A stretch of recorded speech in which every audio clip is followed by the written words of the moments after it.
to the ScamSlam channel. I'm here to bring you content from both shady and some not so shady individuals on TikTok. Ever scrolled through your For You page and come across a sketchy scam or a questionable character? Well, you're not alone, and that's where I come in.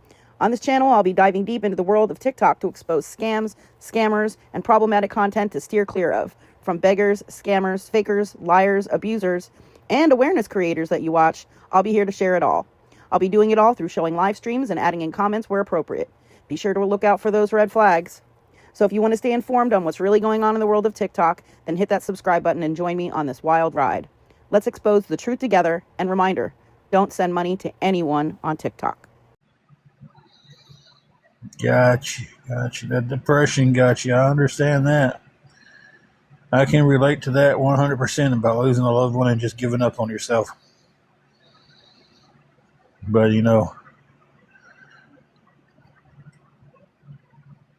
it's good you got them granddaughters now. It's got to give you a reason to stick around,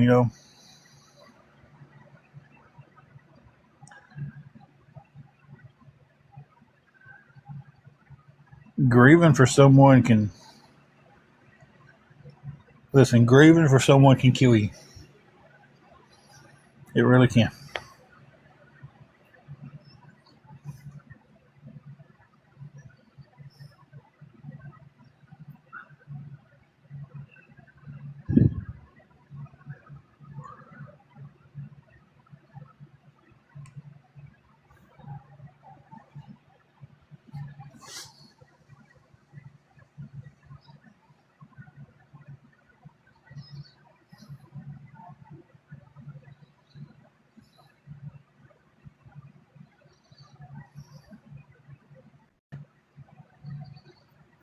Well, we're all glad that you made it out of the hospital. You're feeling better. And we look forward to getting updates on your health down the road. We look forward to that A1C being down pretty low when you get on here and sharing that news with us and everything. So,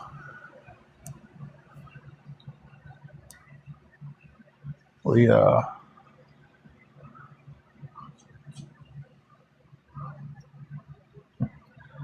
Angela is sitting outside talking on the phone, and Juju is at the door scratching at it, wanting to go out.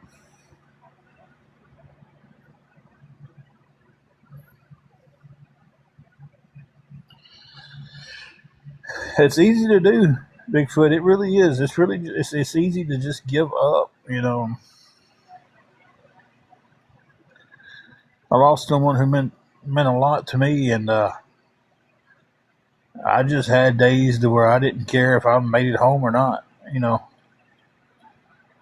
I stopped taking my blood pressure meds, and I wasn't on diabetes meds at the time, but I'd stopped taking my blood pressure meds, and I didn't care how I was wrecking my body, So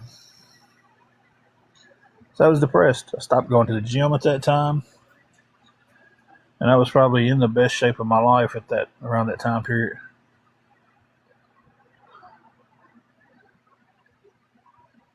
So it's like, I get it. Depression and grieving will take you down the road that you thought you never would be able to go down.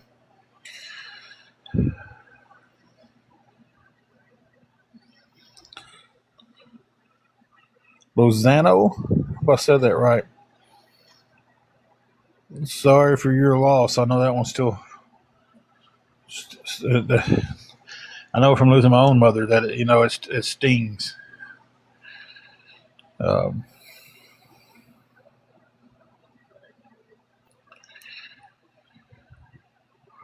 Hey, Wendy, I'm sorry about not answering you.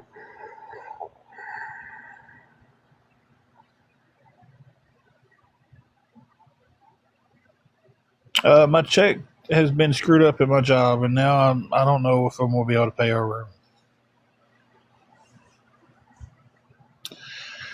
Well, till Monday to pay the room. I don't know if it's going to be straightened out by then or not.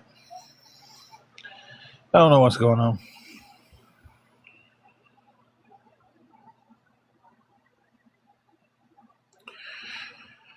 I don't even. I'm not downplaying what you said or anything, but I don't even keep up with Mother's Day anymore. Just because of that fact, Um,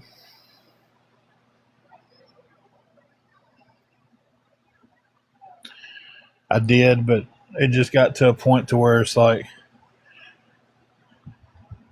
it just depressed me. I know it's coming up sometime soon. Isn't it in May? I don't know.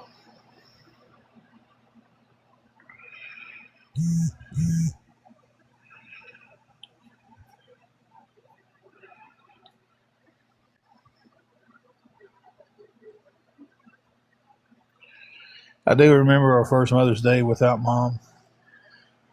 Uh, Daddy got on up and he'd always get up on Mother's Day and fix her a breakfast she liked. And he got on up, fixed her a breakfast, and he went through um, the normal, his normal day of what he would do on Mother's Day for.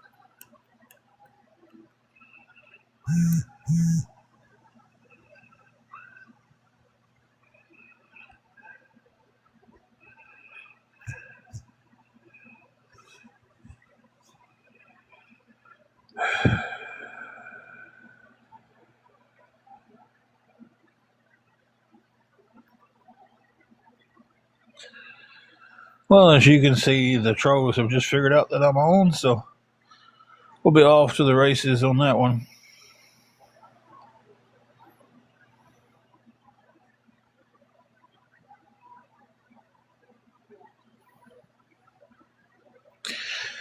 And see, that kind of made it special. You kind of had the baby's first one to celebrate, so that makes it a little bit more special.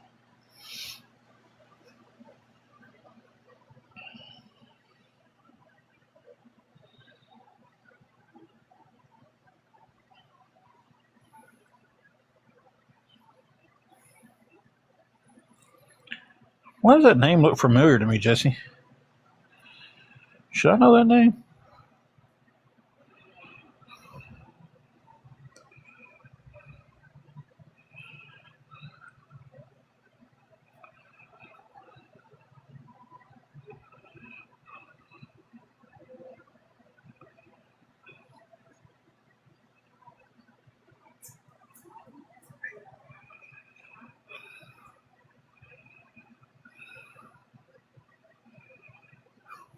Do what?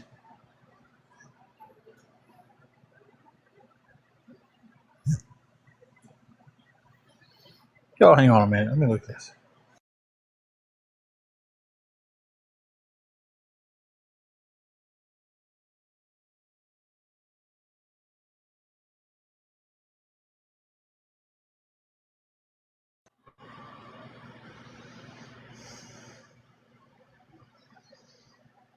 It just came and told you to tag them?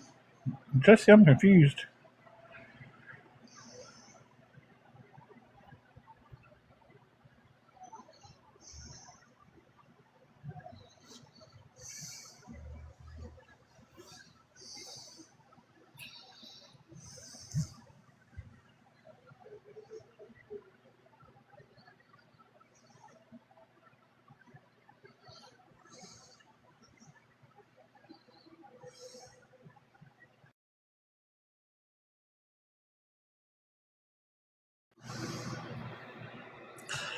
I don't know.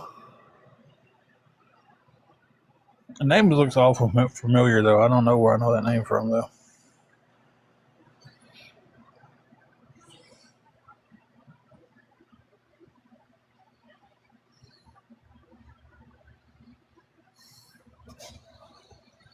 You're fine, Beach.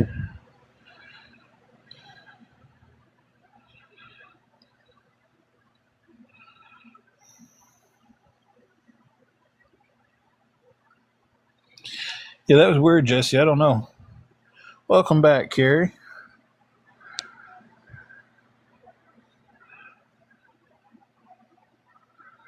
I was going to say something else and I forgot what it was.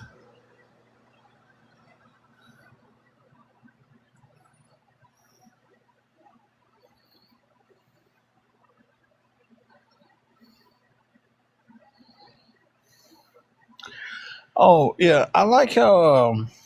This is what I was going to say. This is where my train of thought was going. They want to get on here and call me a liar, but when I prove them wrong, they don't want to mention none of that, right? Because someone wanted to get on here and continue to say we were still getting our EBT and that they didn't get cut off, and they knew for a fact because their cousin's baby daddy, twice removed, aunt's uncle, works with this one guy who went to school with a guy who knows a senator who has a mistress that has a baby daddy that told her that we still get our food stamps.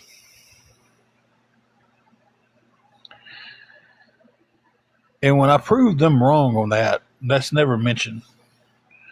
But yet they just constantly want to go in here and call me a liar. It's like,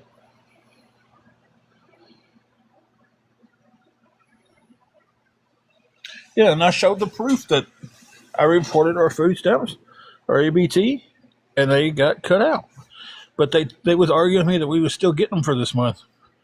And then when I showed the proof that we wasn't getting them this month, they got really quiet about us getting our EBT.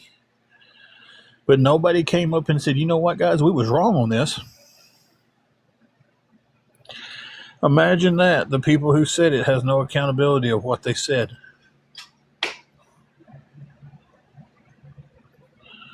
Hope that's you. It is. Did you know how to eat it? Not lately. She stayed at that door sniffing at it and scratching the whole time you was outside.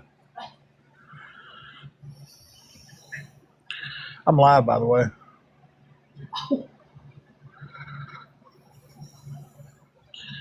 So it's just like that's one of the things that it's like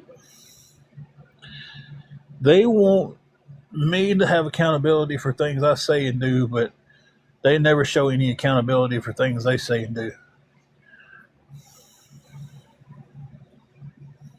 And they never will.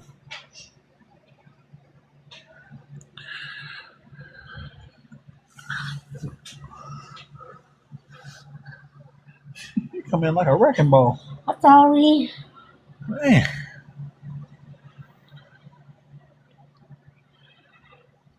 Exactly. It's like they sit there and argued with me that we were still getting our EBT. We didn't get them. And I showed, I showed the app video screen where I opened the app. There was no need to put video screen. Screen recorded. I'll get it right here in a minute, guys. Y'all seen the video. But not a one of them went back and said, you know what, we was wrong. He didn't get his EBT this month. But yet, as soon as I get on, the first thing I want to do is, Tim's an effing liar.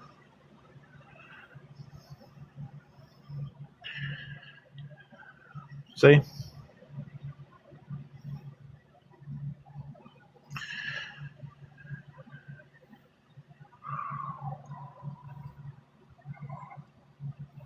And they just turned around and proved the point for me.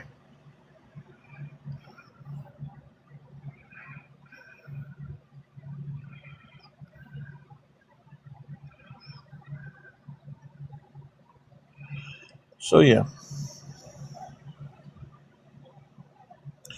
And I know, oh dear God, this is what's irking me the most about the situation is I know they're going to eat this situation up because at this point right now, I'm going to need help for the room next week because my check's screwed up. And they're going to say what I'm lying, I'm doing this. Oh, he's not working. He didn't work. He done got fired. He quit. He didn't get it. No, my check just got messed up. So any help is appreciated. Anything at all going towards the room would be appreciated. So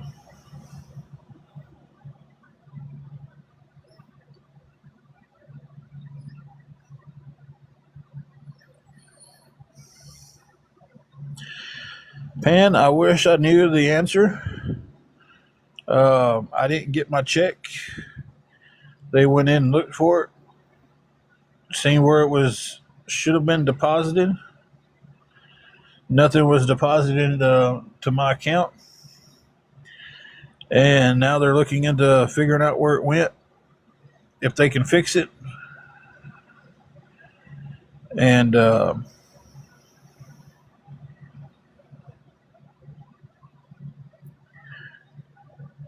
it always runs the possibility of just being put on the next check. So I don't know.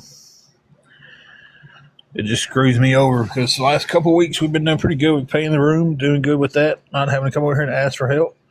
I did have to come over here and ask for help, some help with some groceries. We got that help, and I've been busy all week and ain't been able to get back on. But here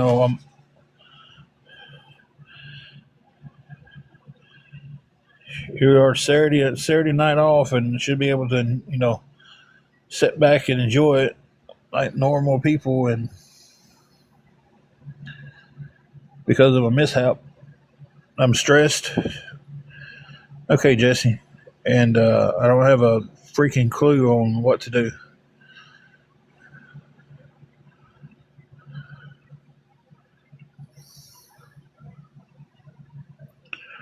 So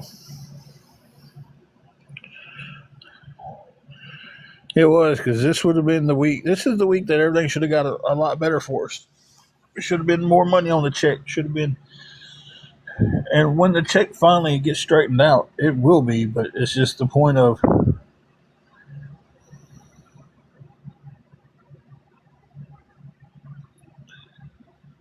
I told everybody what was going to happen.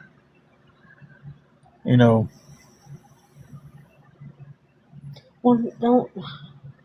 I mean, yeah, they're going to, but it don't matter what we do, though. There's going to be something wrong with everything that we do.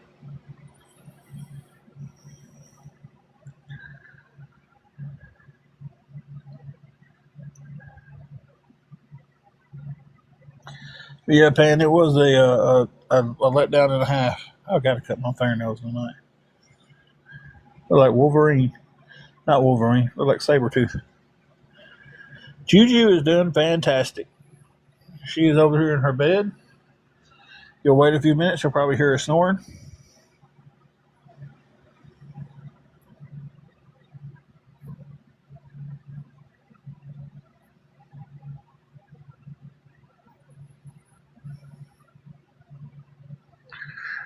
You're right, Tusk. It doesn't matter. I mean, even last week when I came over here, we was doing good, just talking. It was BS. But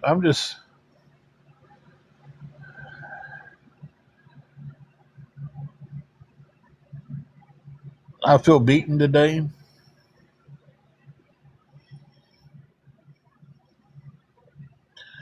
Like, we was going live tonight, no matter what. But I thought it was just going to be I could come over here and talk and everything. Hey, Kit. But instead, it's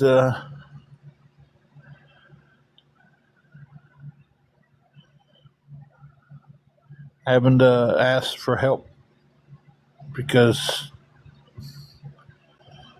yeah, because there's no check this week. So, hey, Linda Lou, how are you doing?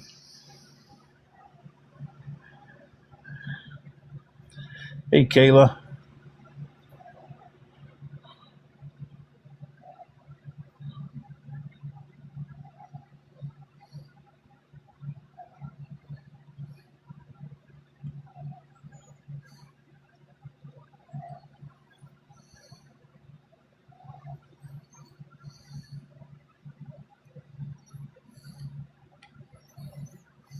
Hey, Roadkill. Y'all bear with me 1 second.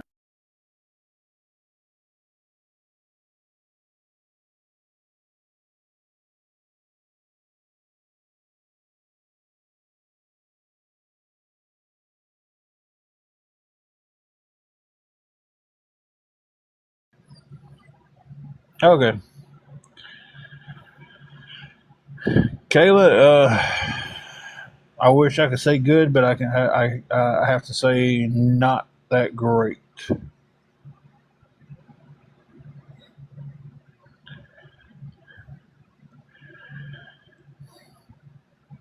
Beach, that would be the simple way to do it.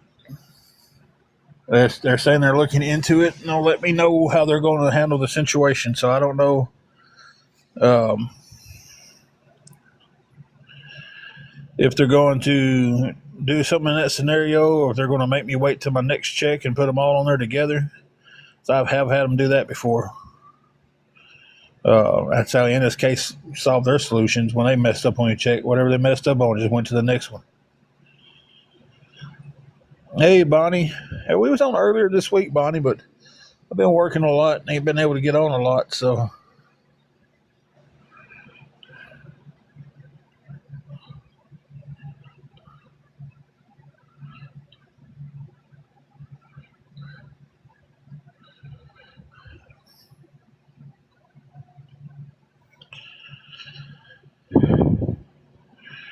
yeah, well, I spent about 2 hours up there today in the office arguing with them about the situation, and it got me nowhere because they're going to do it their way. So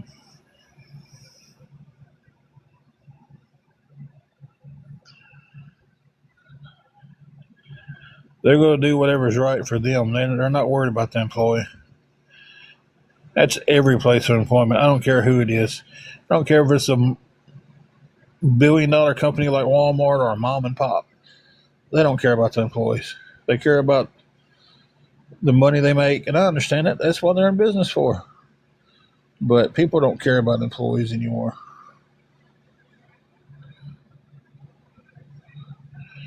Bonnie, the job's going pretty good. It was just the pay didn't go too good this week. My checks got messed up somehow. They're supposed to be looking into the system, trying to figure out where my check went. And trying to figure out how to fix it. So now I'm sitting here in a situation of having to have help on our hotel room for another week because I don't know if I'm going to have a check this week.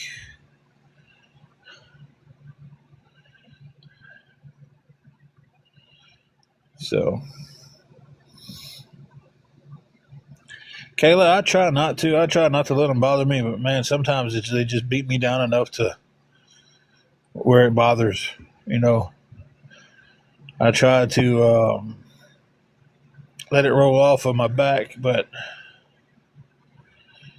it don't always work out that way sometimes.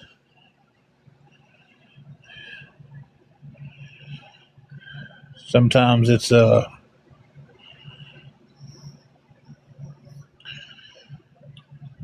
sometimes what they say sticks in your back like a thorn. You know.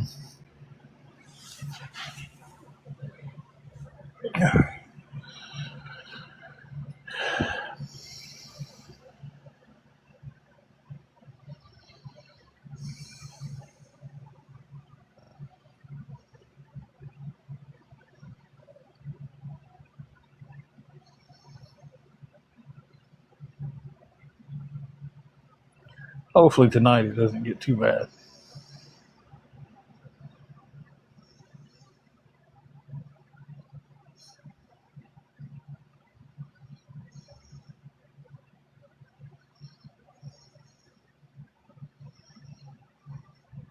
And I do feel like some of them are like 5-year-olds. It's like they get one thing and they run with it. Like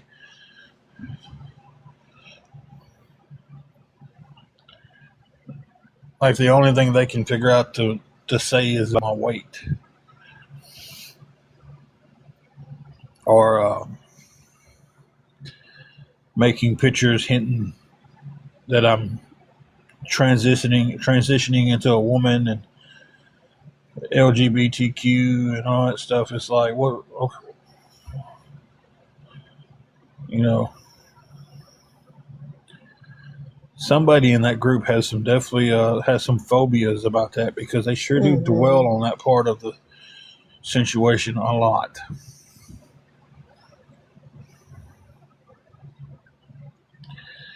You know,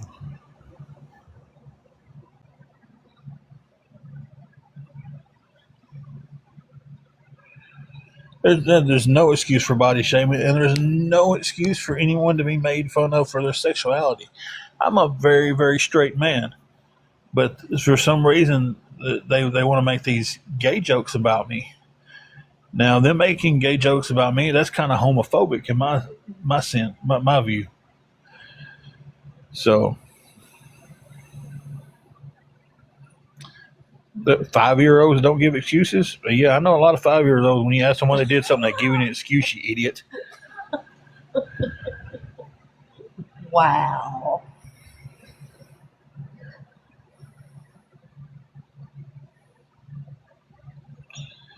Hey, Mayhem, how are you doing?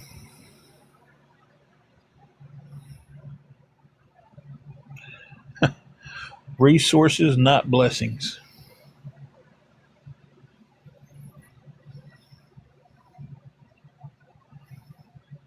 What?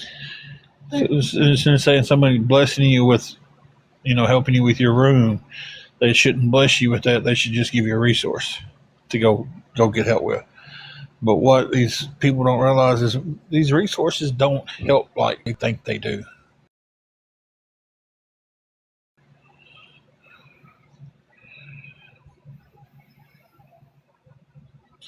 Oh, Kayla, I can only imagine.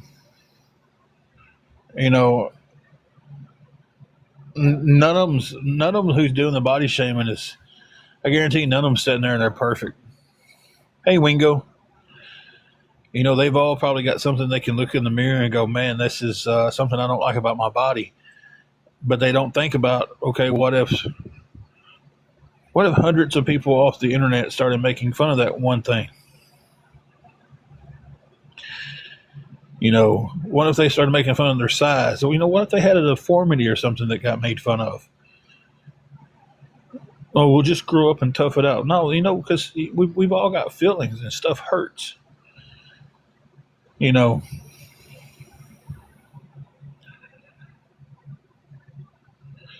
they just think that that's the way to get people offline. And some of them think that way. That's exactly what they're doing. And as I'm talking about it, they're doing it. They're Timmy's makeup tips and shows a picture of me with makeup on. So who cares? I know a very, very um,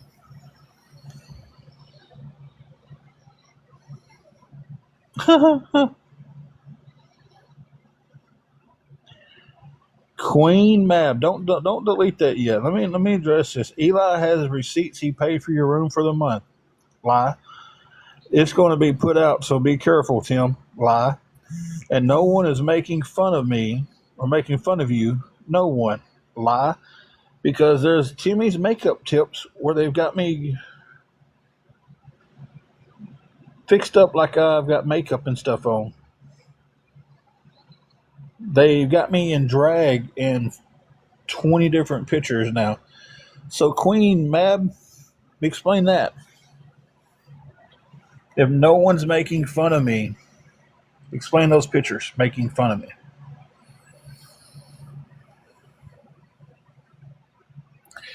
Eli is a friend of ours. He has helped us out a couple of times, and he has gotten us help a couple of times. But, oh no, answer the question. Don't deflect.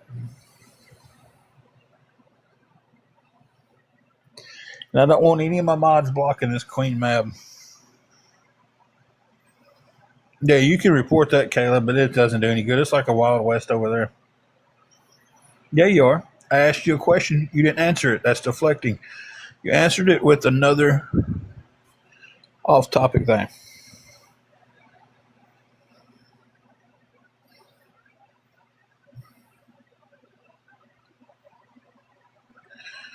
I asked you a question. How is all these pictures made up of me in makeup, made up in drag, How are those pictures not making fun of me? And you answered, all I've got to say is Eli.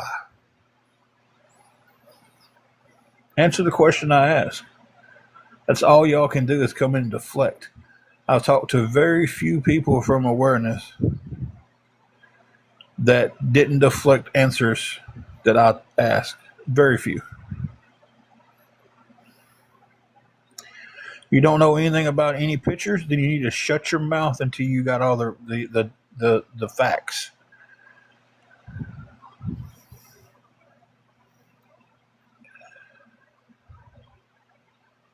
You might not be awareness, but you're in here running your mouth without facts.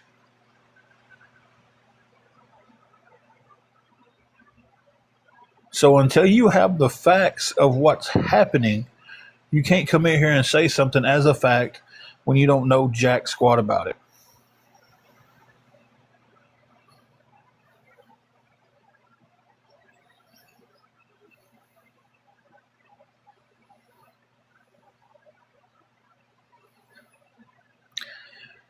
Pam, we have this screen up that way nobody can figure out where we're staying. It's been in the past, people have zoomed into my glasses, they've zoomed in around me and figured out the hotels we're staying at and has called and caused us several problems. You don't know jack squat, Queen. And no one is going to sit here and convince me anything otherwise with Eli.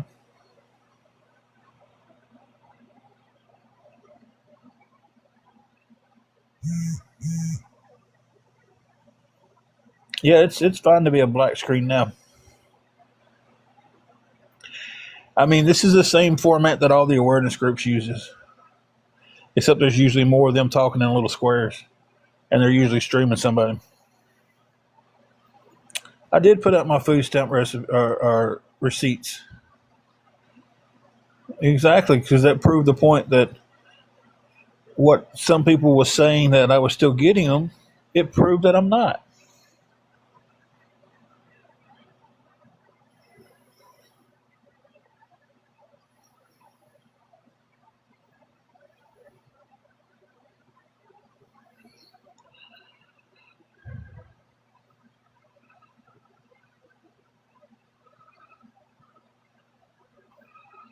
So,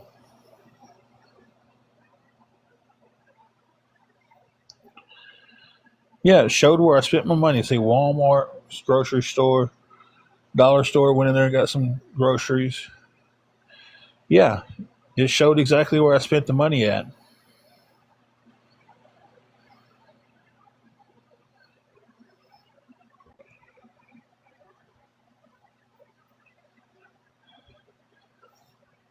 Exactly, because you know why it doesn't show this month?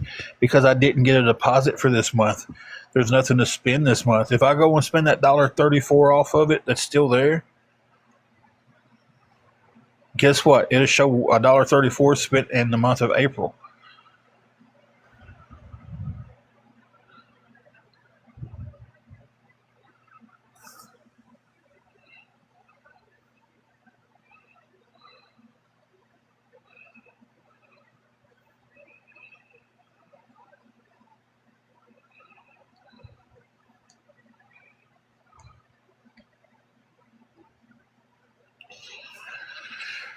I went ahead and blocked that.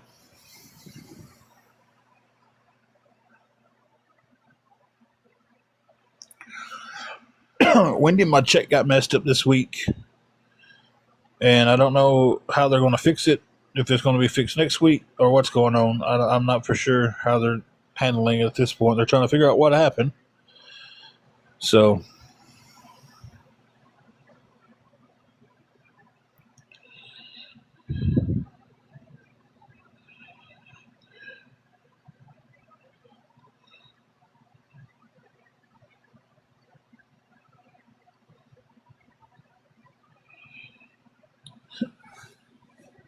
yeah.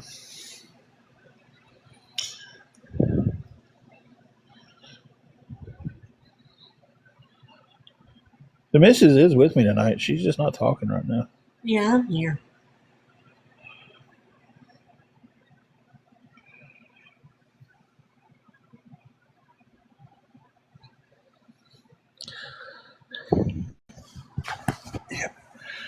I know. I just don't know how they're fixing it. I don't know when they're fixing it.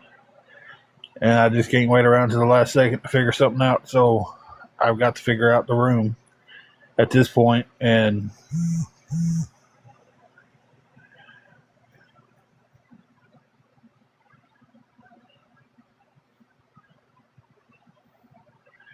yep, Beach, I did. I don't know what that's supposed to prove. I worked at NSK for a very, very long time, and every once in a while a check would come screwed up. So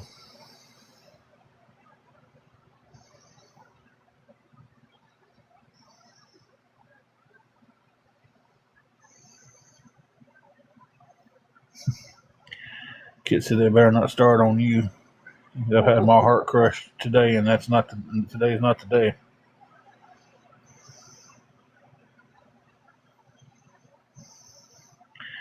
Beach, if they knew how they messed it up, it'd already be fixed. I've said a few times already, and you've been on here, that they're looking into how it got screwed up and how they're going to fix it. So I don't know how many more times to repeat that. So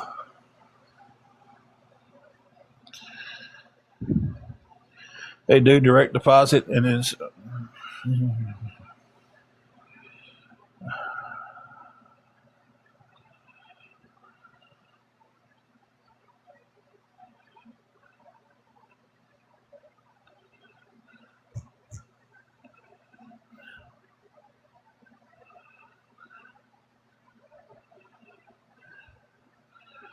kid. I'm with you on that one. I don't believe in getting on here and bullying people and downing people just to make myself feel better. First of all, it doesn't make me feel good. You know,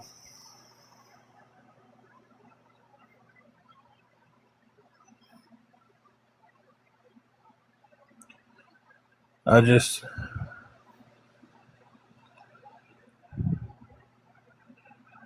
some of them on here you couldn't satisfy. If I got on here tomorrow and I said, "Look, guys, this is what happened. I won the Powerball, and I got $500 million in my checking account, and I'm going to send everybody who gets on my live $100."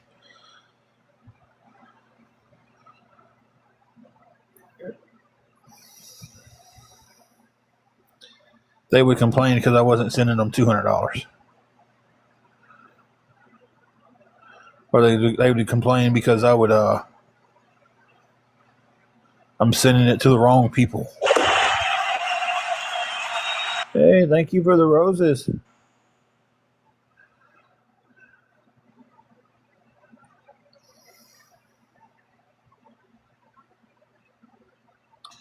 How have you been? Haven't seen you in a long time.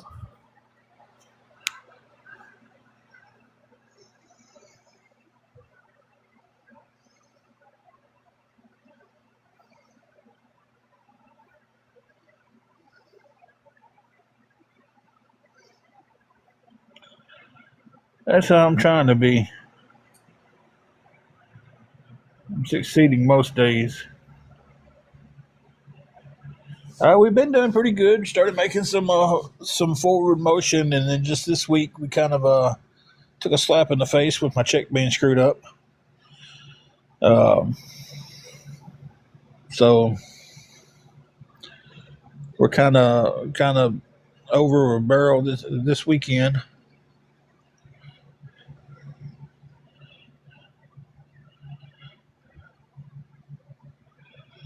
So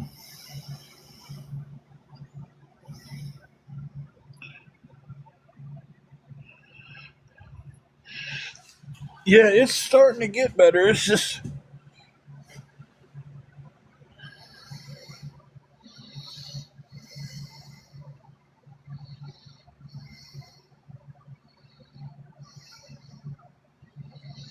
I like to have Slim on here one night with me. Oh Lord.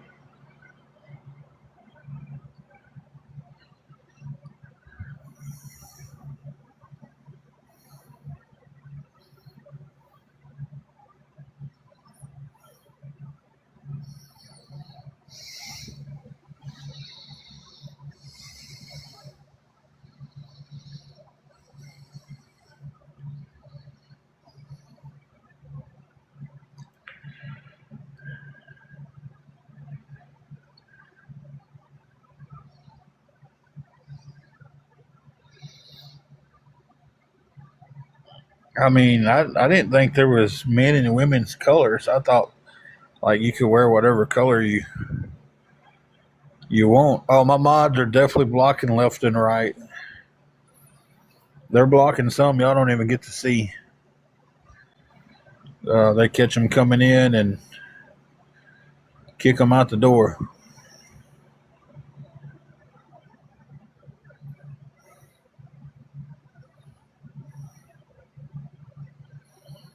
Just amazes me about because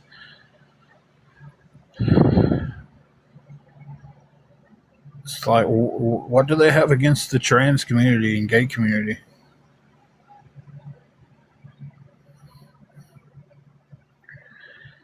They want to make fun of people and claim they're that and this, that, and the other, but make fun of them while they're doing it. I'm not trans and I'm not gay, but they're making me look that way, but then making fun of me for being that way. So, where's isn't that a little bit hating someone for their orientation? Wouldn't that be considered that? It's just me thinking out loud. It feels like it should be.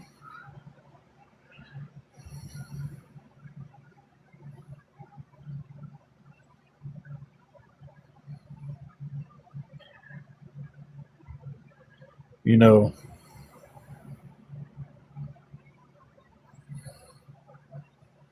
all right, Carrie. I mean, who cares? Let's just say, who cares if I was that way? Would that make it right for them to make fun of it? It's like they make fun of my weight. What's it to them?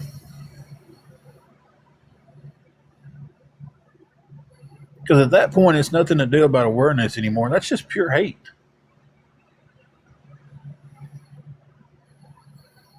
Exactly. There's a guy that's like my little brother. I tell everybody he's my little brother. We're that close. He's gay. He does the drag shows down in Memphis.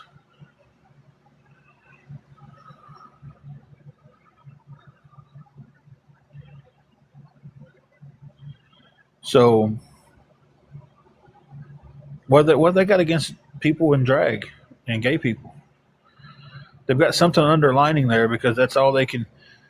Apparently, they don't like people who are gay. They don't like people who are trans, and they don't like people who are fat.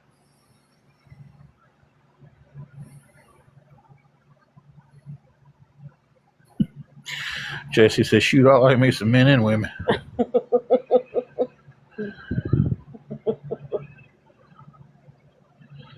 But it's like hating someone because of the way they look or their sexual orientation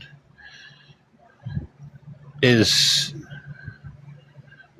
it's ridiculous. It's in this day and age.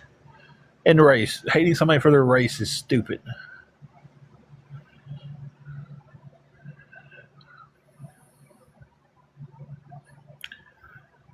It's like you're sitting there and it's like, so what's wrong with these people? And it'll come up again. Watch.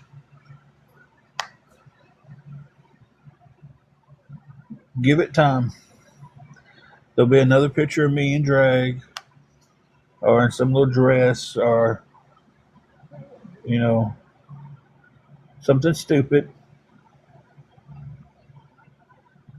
But I'm asking a serious question here. To anybody from awareness that's in this chat, I'm asking a serious question. The groups that you're associated with, do y'all condone that? Or do y'all stand against it?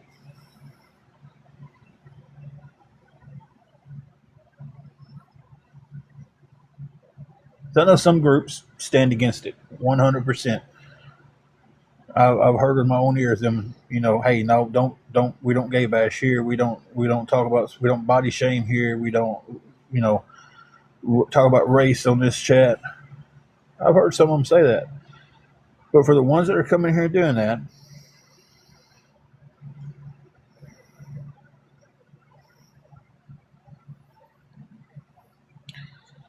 Y'all see what I said? Y'all, everybody click on the cheeseburger anybody and look at the picture.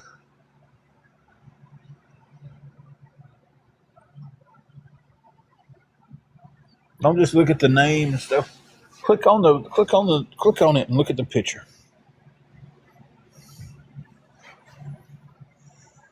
And I've also seen cases where people like that make fun of gay people are really that way themselves, and they're just scared to come out.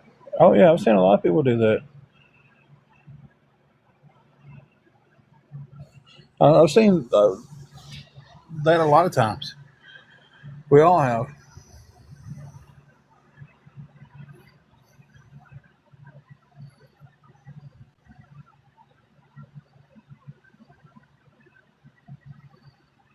But it's a very open discussion tonight about this. If anybody from awareness wants to chime in on this, by all means, the door's wide open.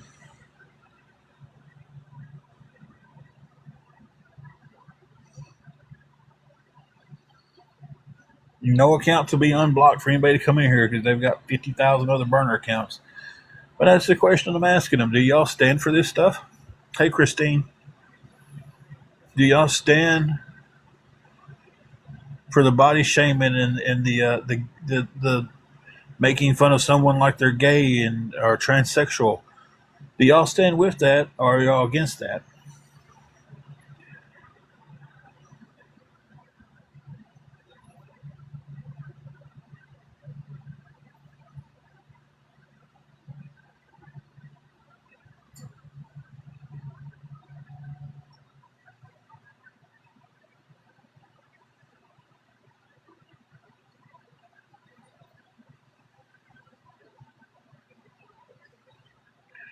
Oh yeah, mayhem. They really don't have no power in real life. Well, I mean, they do. They really do. But I say they don't, but they do because they've gotten us kicked out of hotels. They've cost us jobs. Hell, they ran us out of our hometown. So they've got real life power when they want to go real life. And I'm just,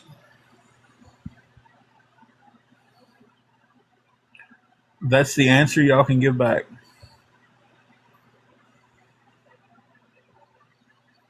Now, here, this is where I'm going to speak on this, and I'm going to say what I think.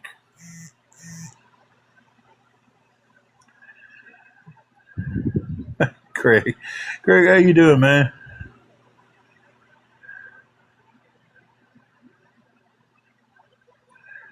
This is what I'm sitting here.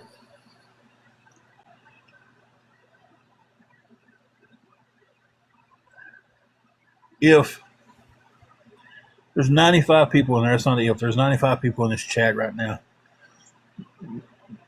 I might know 15 of y'all. So 80 people in here. Yeah, my boxes are closed. You can speak in there. You can speak right there where you're at.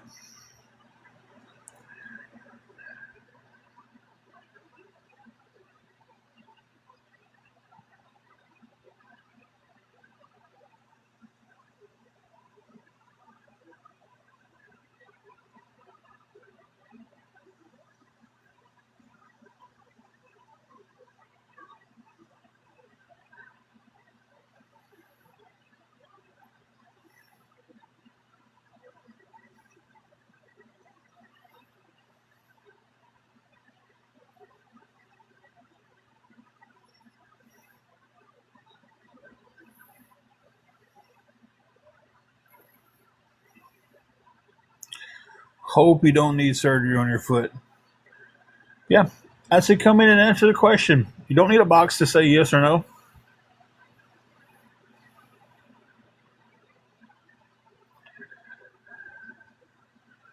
I'm gonna go back in and unblock the Dr. Dre. I know who he is, Jesse. I know why you blocked him.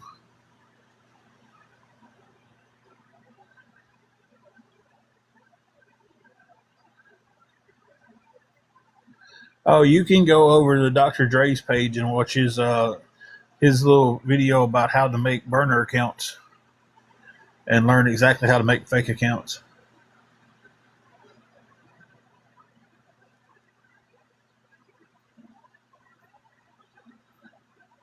He can talk right here just like the other ones have that I've let in the past.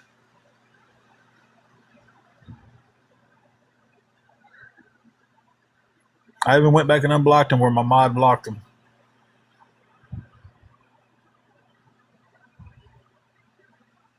Make sure he ain't muted. So if he has something to say, he can say it right there. Nobody needs the box to say anything.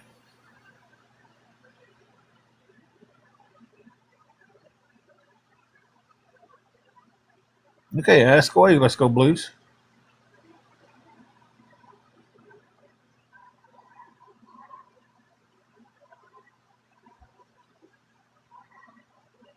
Hey, Kerry. Welcome back.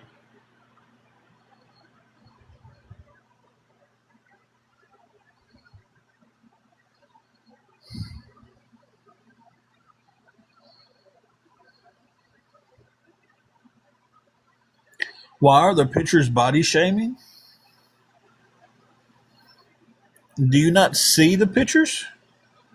Like this new one's got me in a pink bra. Like you have to ask that question for real?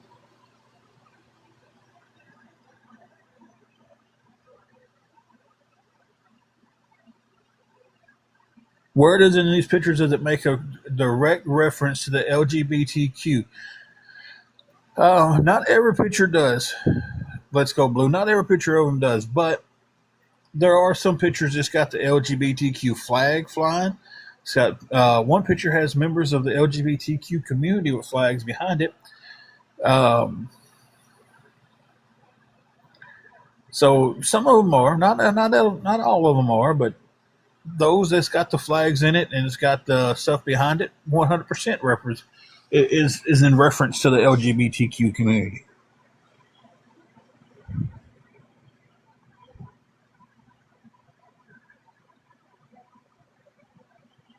So Dr. Dre fight now this is the real doctor. You cannot help what size I am. The pictures accurately depict me. When have I accurately been in a dress?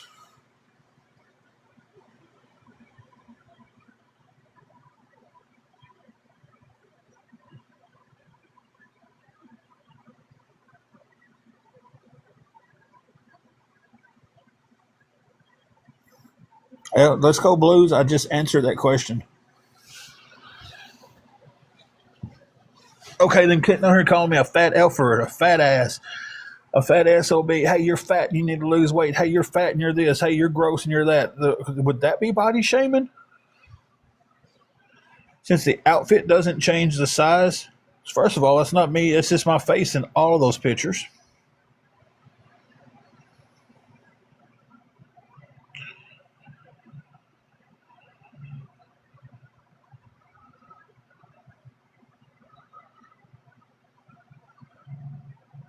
Your page, your channel, whatever we want to call it on here nowadays, was doing some people with you was doing that. I'm not saying your page in direct, but some of them was. And digital deceivers got on there and preached about how bad of an idea that was.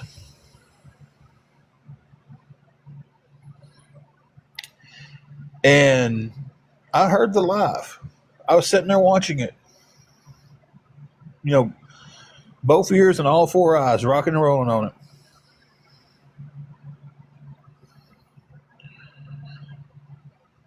So after that, y'all, it's moving fast. I'm trying to answer everything. After that, y'all all said, you know what, you're right. We're not going to do that anymore.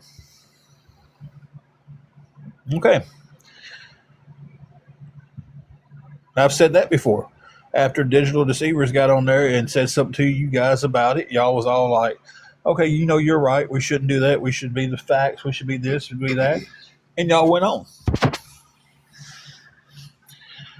The fact of the matter that the page that they come off of is a Reddit page that is ran by Just Stop already and her minions.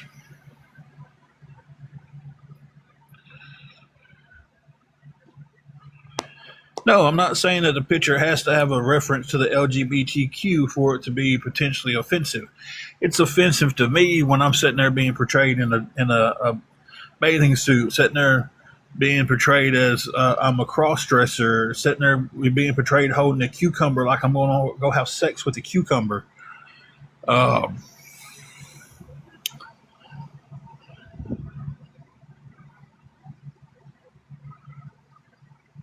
so that's what's offensive.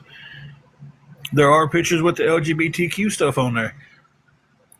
I have no problem with anybody that's in that community. I have no problem with him. I'm trying to keep it where I can read everything. It keeps jumping on me. I can only answer so many questions. So I have no issues with anybody that's gay, lesbian, bi, trans, queer. I don't care what you identify as. I don't care what your sexual preference is. I don't care what race you are. If you're a good person, you're a good person. If you're a bad person, you're a bad person. There's bad people in every race, sex, and gender, or whatever you want to call it. There's good people in all of them. Skittles the third, okay, come in peace. Only thing I know is Dre, and I'm back up here with this part, is I heard Digital talking about it, and y'all was talking back to her about it, and I don't remember which person in your group said, you know what, it's a bad idea, and we'll take mine down. And I haven't seen y'all post them anymore. So it's all right for those pictures to be making fun of me. This is your words. Those pictures was not body shaming you. Those pictures was making fun of you in different outfits. You still stand behind the pictures.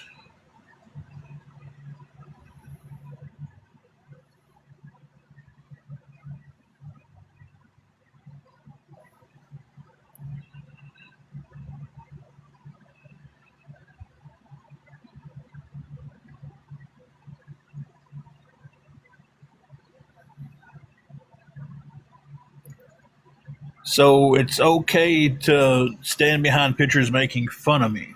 Is that what you're saying, Dre? Okay. Let's make sure we got that on the screen. Those pictures was fine to make fun of you. So you stand behind making fun of someone.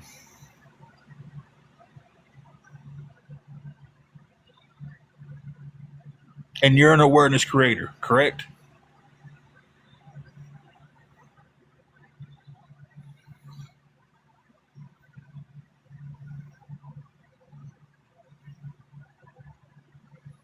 Okay, and you're an awareness creator, correct?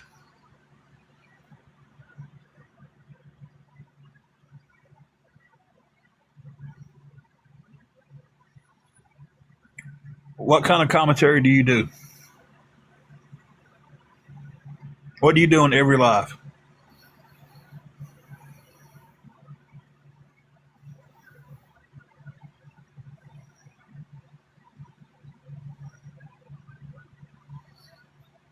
So you're not bringing awareness to anybody. You're just a commentator.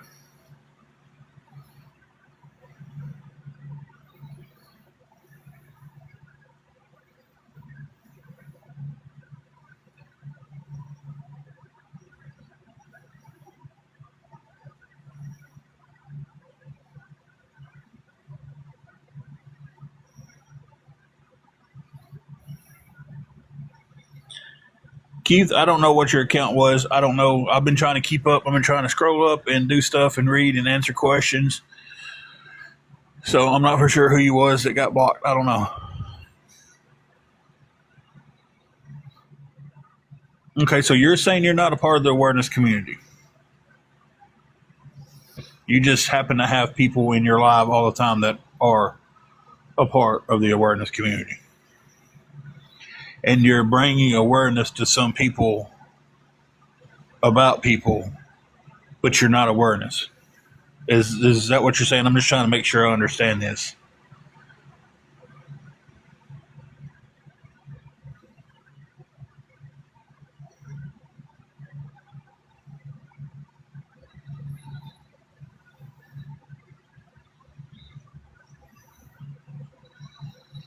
with commentary and good humor, or in humor.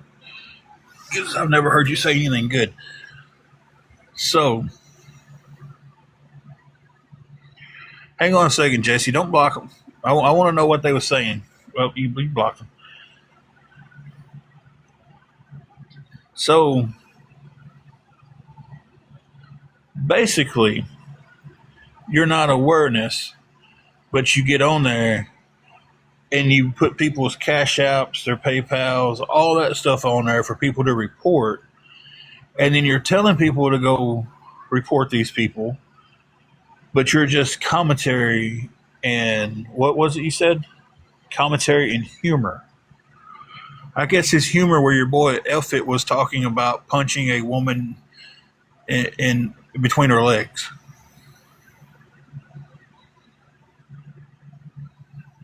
Hey, Detroit. Hey, Blessed. Hey guys, I'm in the middle of a. So you stand behind that, That's disgusting. and hey, the person they're talking about, he's trans. Really? No, see, just because they had their breast cut off and they're in the middle of their transaction, and when your guy sits there and he laughs about it, and he's like, "Well, that would be the first man I punched in his." So you stand behind a man punching a transsexual woman,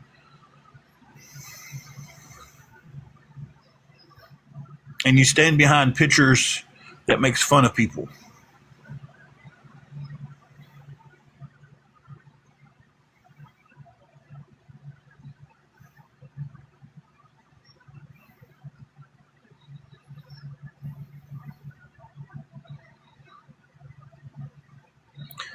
When you go by DNA, he's still technically a woman.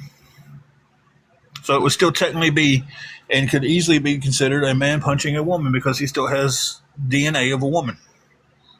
If you want to go by what he identifies as, if he wants to identify as a man, that is fine for him to identify as that.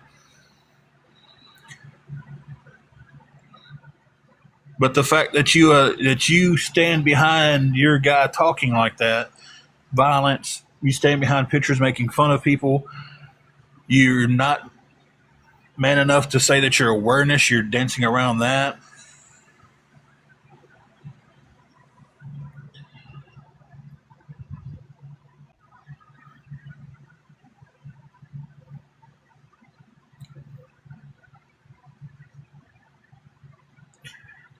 I don't respect white people identify themselves as. You would still treat him as a woman. Huh? First of all, that first comment didn't make sense. I would treat him with respect and treat him and would use his pronouns. But pronouns and respect doesn't change science and DNA. Now, if he says, "Hey, I want to be called sir, I want to be called him, I want to be called bro," that's what I would use with that. But in the science of things, if I walked up and punched him in the mouth by science and DNA, I've technically punched a woman in the mouth. How are you the one that's being? That's what they do.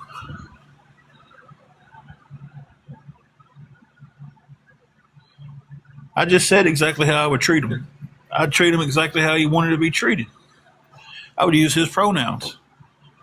But the science doesn't change the fact that if I walked up and pop, they could easily holler, "Well, that's a female." Look up some cases with that. Look up some cases where somebody has done that, and their crime they got charged even worse because science and DNA.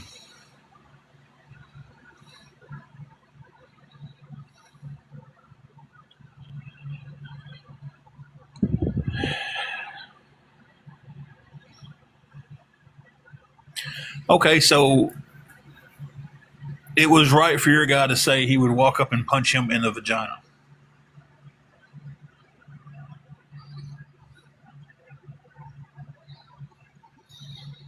Because a guy doesn't have one of those, right?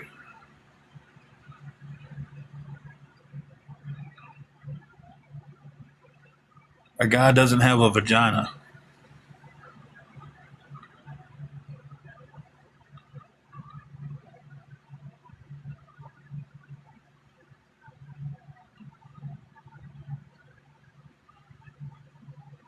I'm not judging anything. I'm just pointing out the facts that this is a guy who is an awareness creator.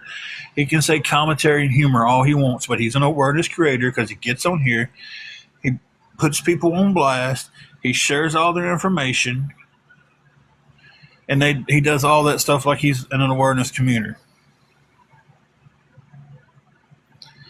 It was funny when he said it, and that was the whole point of it.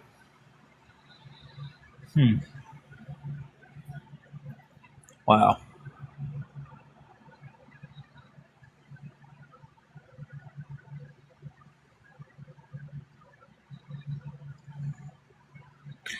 So you bring awareness, right?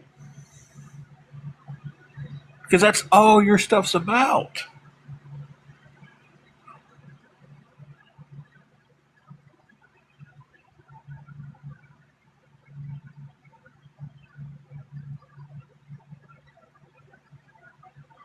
It's some talk tonight.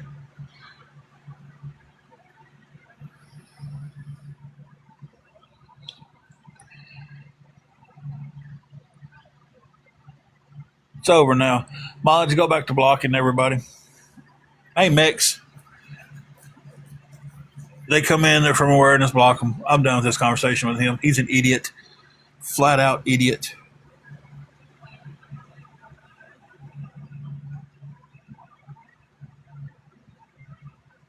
So then that's part of the conversation I did not want to go to or anything tonight, but it's to the point. Oh, the pictures are funny and they're all right to use to make fun of me, but they wasn't body shaming because they picked me as a fat guy.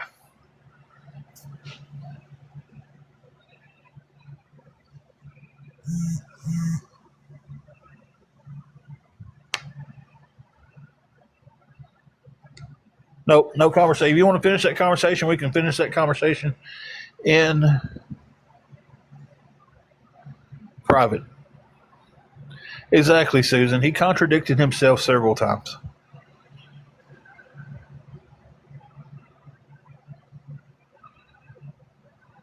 Thank you for that.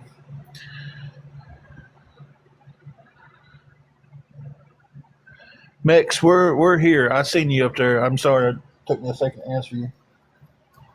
I came over here and just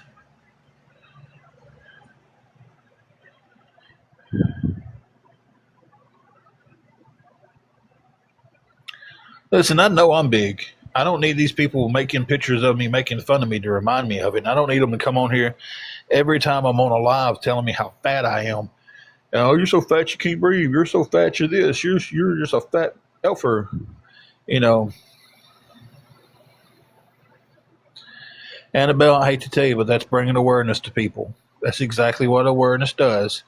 They get on here and they talk about people. And if you're taking up for them, you're gone too.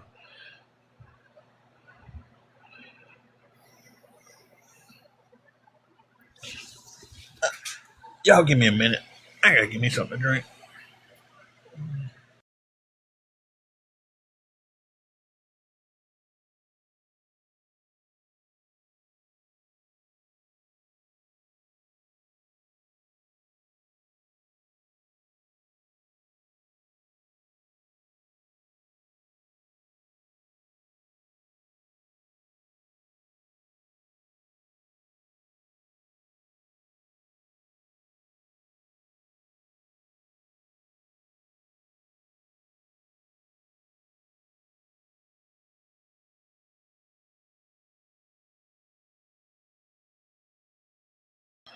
Okay.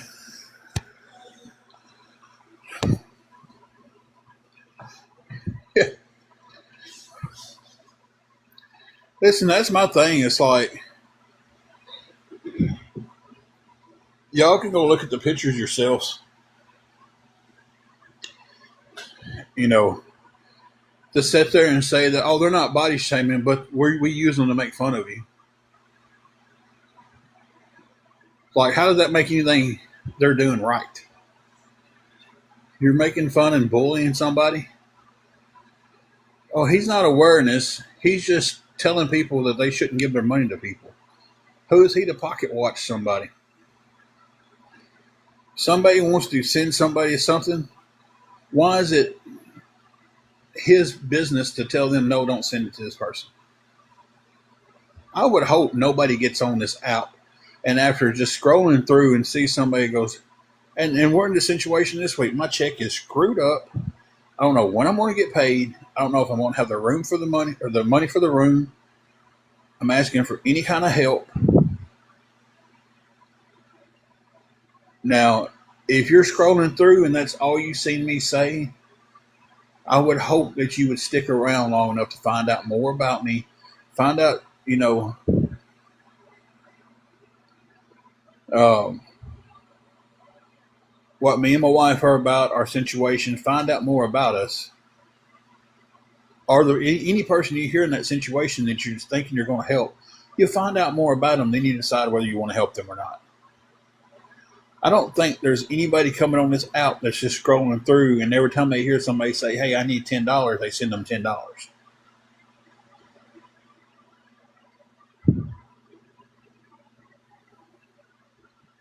Now, I know I'm a big guy, but apparently they've got me on record saying I'm over 500 pounds.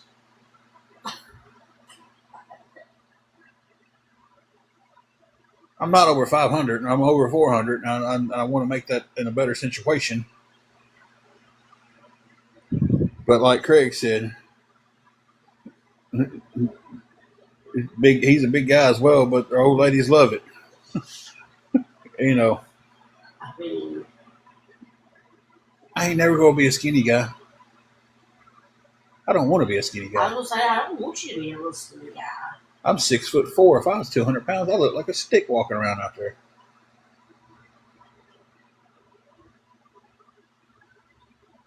Do I know I need to lose some weight for my health? 100%.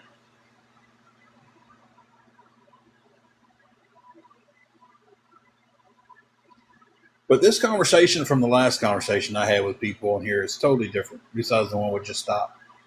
And I'll firmly say I'll die on the mountain that Just Stop is the one. She's not the one making them, but she's in firm control and she knows exactly who he is because they're on the page that she runs. I got a restriction while I go to, by the way. I seen that.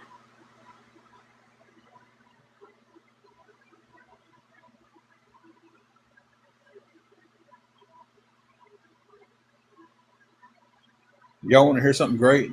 I got a restriction for bullying and harassing.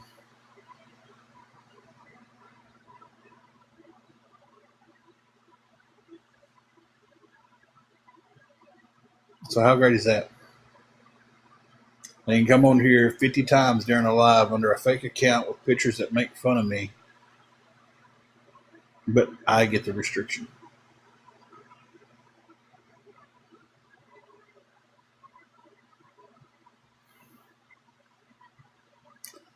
Makes a lot of sense. Oh well.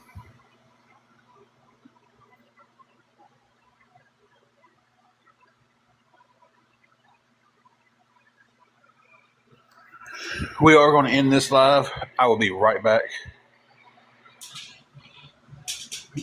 I'm telling you, with the day that I had, it felt good to let that rage out. Sorry for everyone with the drama in the last live, but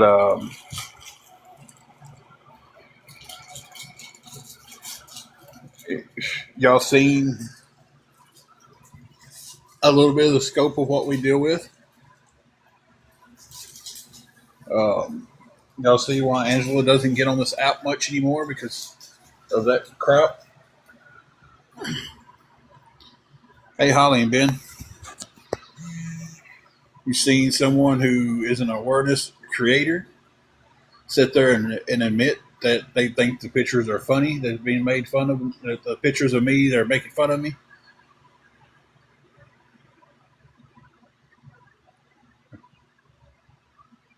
Um, yeah.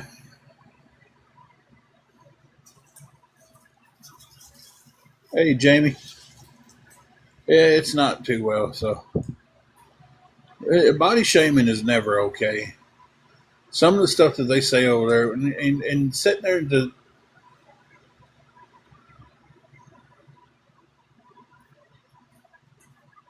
when we get into the trans talk,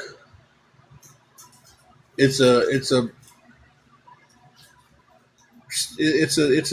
tough situation.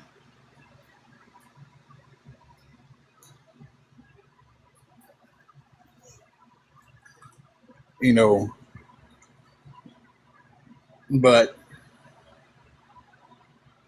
for him to stand behind one of his people for saying, what they said about, about someone who is trans, and then to sit there and say that pictures making fun of me are all right if they've used them to make fun of me. But the pictures ain't body shaming. Yeah.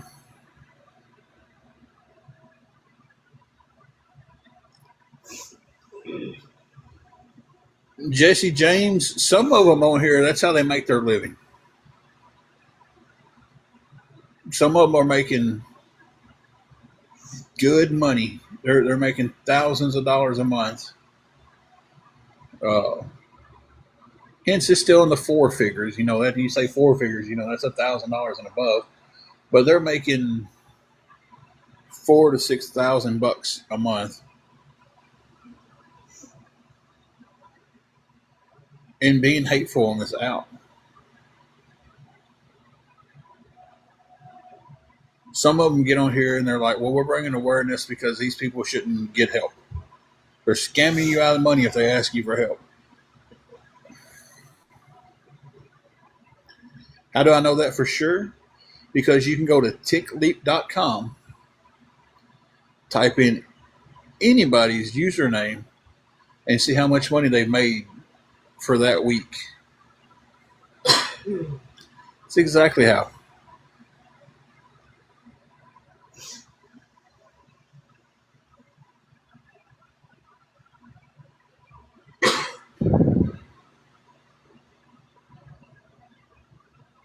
So,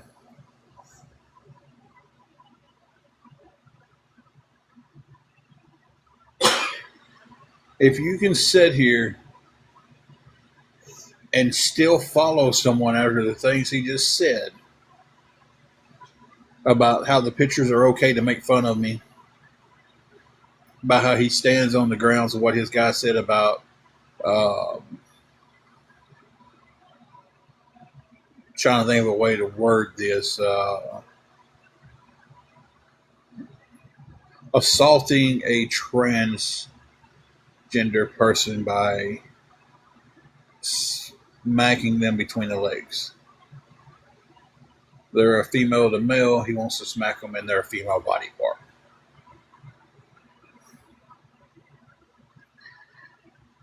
If you're still standing behind that, you think that's the person you want to follow, then you need to step back and you need to go, oh, wow, am I this bad? Because if you're that's the company, you're the company you keep. Jesus.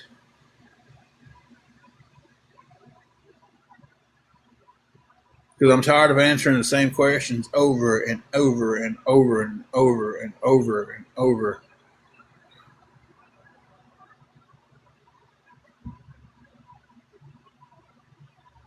So now come back on another account and ask me how come your account got blocked.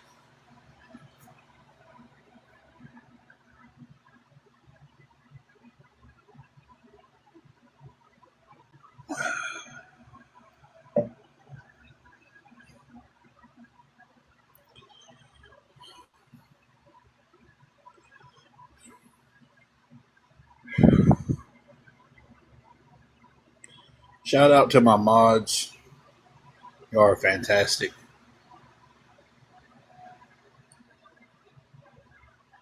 I don't have the patience to do what you guys do in these lives. Hey, Lizzie, how are you doing? All the way from Australia. What time is it in Australia? Hey, Amira. Hope I said your name right. Welcome in.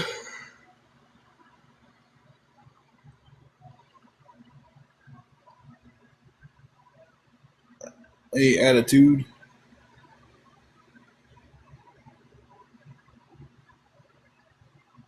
Nice. I'm the world's worst about getting names wrong. Midday Sunday in Australia already. That's crazy.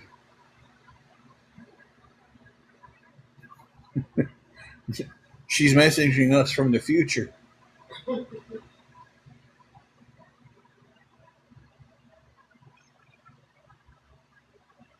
Hey, listen, I need a time machine just to go up to the midday the next day. Let me get some lottery numbers and I'll come straight back. Yeah. I have to come straight back.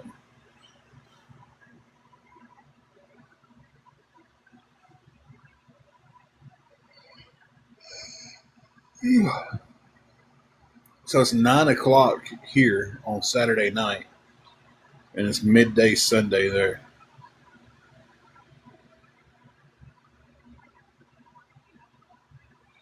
Yeah,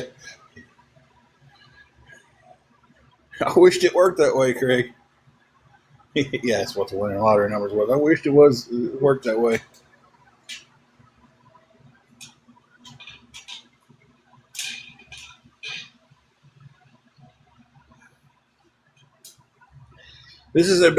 What did I just try to say? I have no idea. This has been a roller coaster of a live.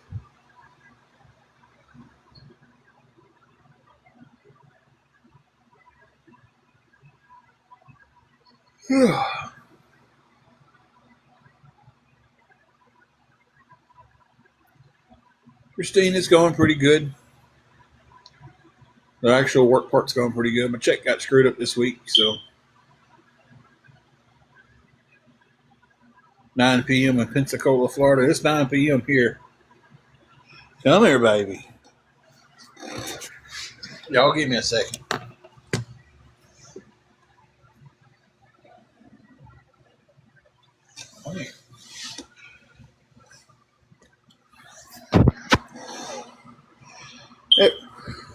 As y'all can hear, I got you. I know I hurt your ears. I'm sorry.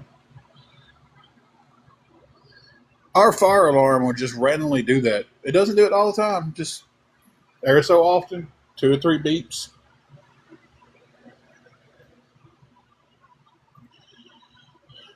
It's like the battery's not low. I mean, it's hardwired.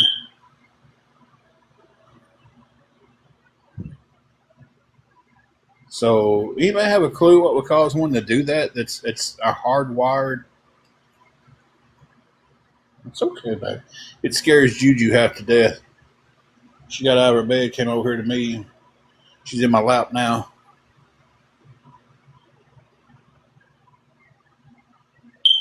Well, they come down here and test it, and it shows that it's fine.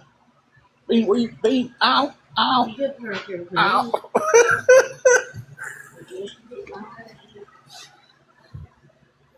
Yeah, it has the battery backup, but won't the battery only pull as if the electricity's out? Like they come down here and check it, and everything checks fine. Okay, y'all give me a second. You want to your name? Come here. Look Put at you your through mama. mama. That's your mama. Ears and hold her. Come here, baby. Everybody watch your ears. Come here. You good? Come here. You good? You Go good? ahead.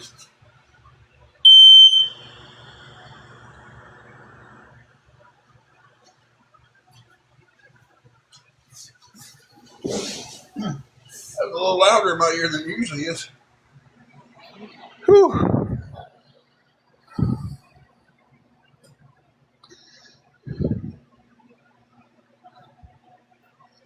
Your dogs is going nuts because of that jelly bean. Jelly bean, how have you been? Man, she's in 4-wheel drive mode, ain't she? Yeah. I can get up and push the button and it's fine. See, thank you, Amira. But nothing's blinking. It's like the green light's always on unless it's getting ready to go off, and then it turns red. And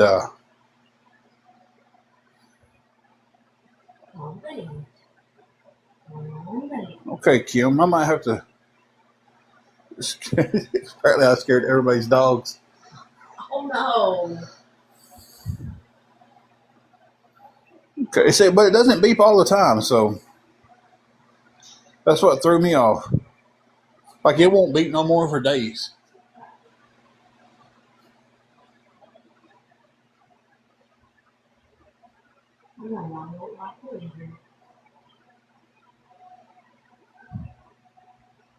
It doesn't have a bug in it to make it go off because there's not any bugs here.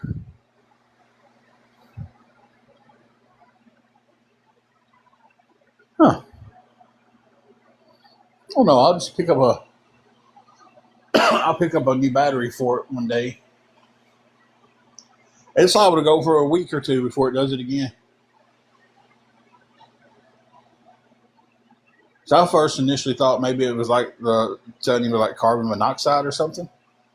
But I looked that up and it was like, no, they were giving an alarm for that. And then I called the front desk and told them about it. And they sent maintenance down here to check it out. And maintenance did some tests to it and said it was fine. And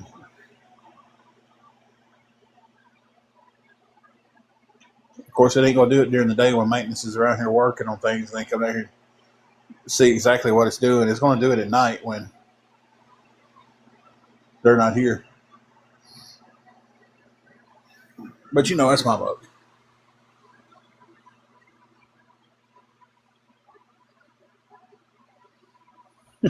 Stick the battery to their tongue. Hey, that's how we used to do 9 volts.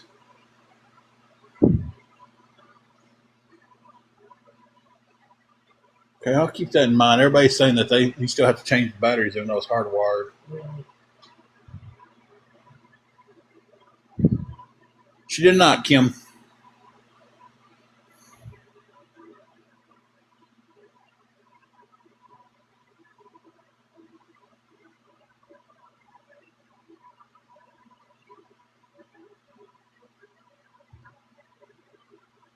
So if we can get everything else worked out, we'll work on picking up a battery for it. Just getting every daggum thing else worked out.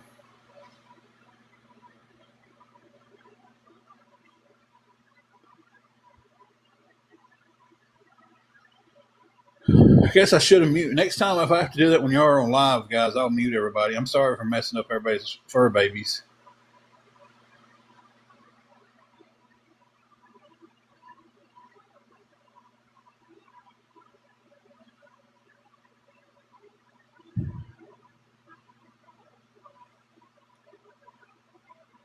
So, guys, if anybody can help us, my check got screwed up this week.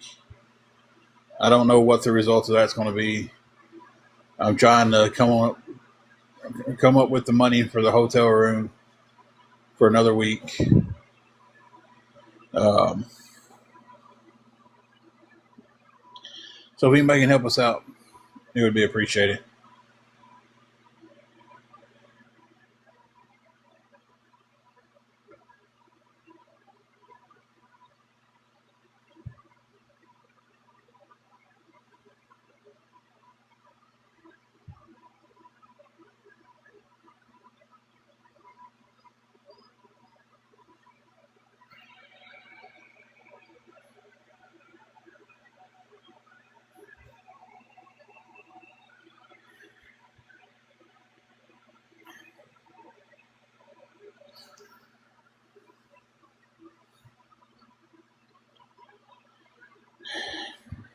If I knew the answer to that, I would not be on here asking for help. So I know I've worked at several places where they messed up a check and, you know, they put it on the next week's check and mess up this and go on the next week's check. So I'm not for sure. If I had the answer to that, guys, I wouldn't be on here asking for any kind of help. Hey, Goldie, how are you doing? I mean, I'm not trying to sound like a butt to that or anything, but I've answered that so many times. So, yeah, and that's the same stuff out here all night long. But I mean, if y'all want to go and fight against the corporation, y'all can. I mean, I was up there for 2 hours a day fighting about my check. So, and didn't get one.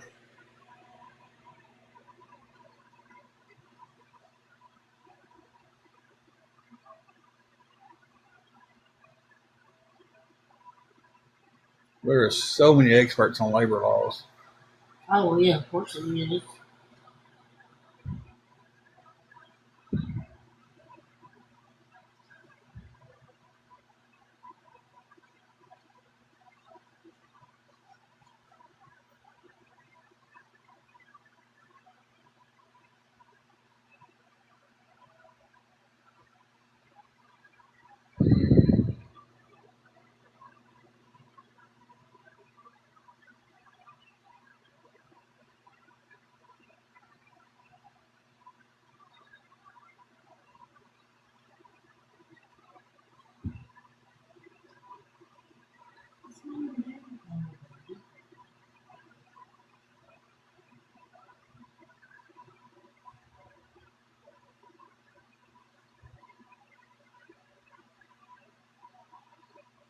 Always someone who works for payroll.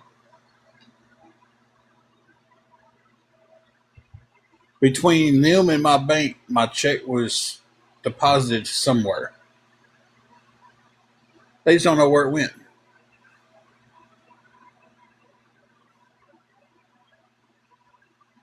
So they're trying to figure out where it went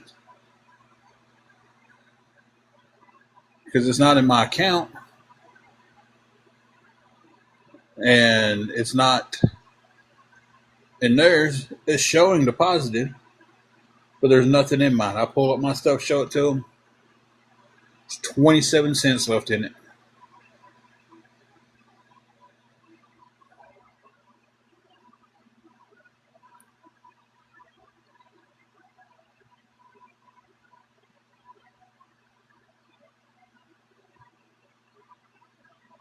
So exactly, Jamie, and that's kind of like they cut me a check, and then my check shows up in my account. I've got to pay them back a check.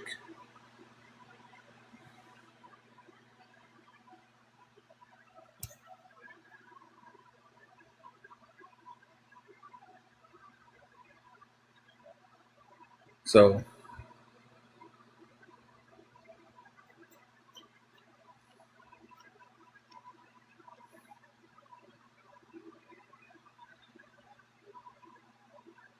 you know, I'm just tired of that person's condescending stuff. So when they message me on Facebook asking me how come I blocked them, why did you block me? Why did you block me? Because I'm so sick and tired of your condescending attitude.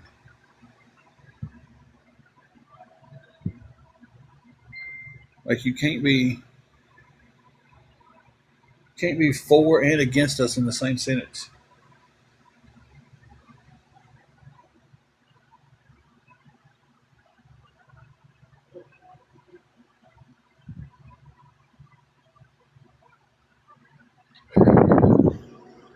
Guys, I tell y'all, I'm mentally spent today.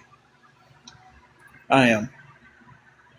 It's just between getting up, no paycheck, going up there trying to figure out what's going on, sitting in a hot office for a little bit over 2 hours, I think it was, Mm-hmm. A little bit of it. trying to get that straightened out, and then worrying about everything going on, then knowing that, okay, well, your only solution might be that if we can't get this going right, to ask for help. And then knowing the bullcrap that I was going to go through tonight when I asked for help.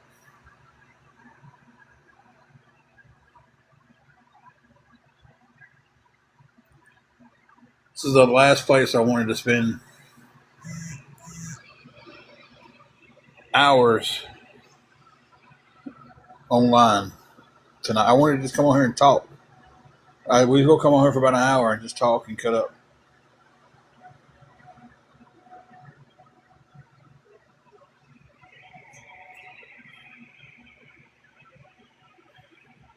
Y'all give me a second.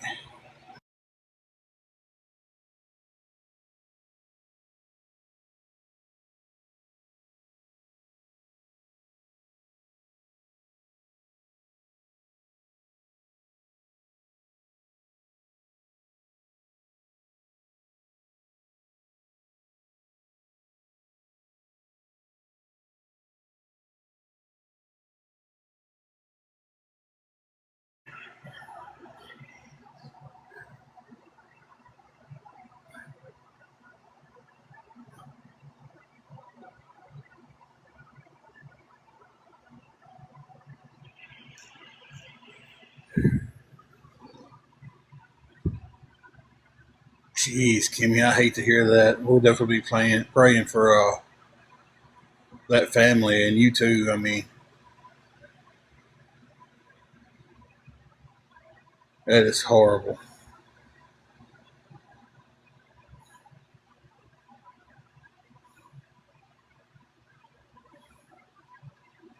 There will definitely be thoughts and prayers for the family and you and your family. Friend's 8-year-old was killed yesterday by a car. Oh. That's just, man.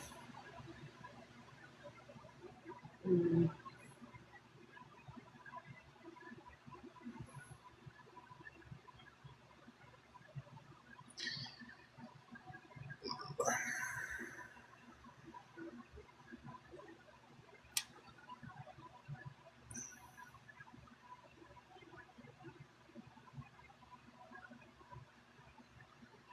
Listen, Kimmy, I understand you're going through a lot of stuff, but it still doesn't give you the right to come in here and be rude. Okay? If you don't want to be in this live because you're going through this, then don't be in this live. Go somewhere. Go be with your family. Go be with somebody else. Just because you're going through something doesn't mean it gives you the right to be rude. They put that's how I was mentally spent, so they put that as a question and said what was wrong. I hate to hear that. I really do, and we'll definitely be praying for that family for because I mean it's a tragic time. And then she said, "Well, thank you. So forgive me if I don't feel sorry for your fake issues." Hey.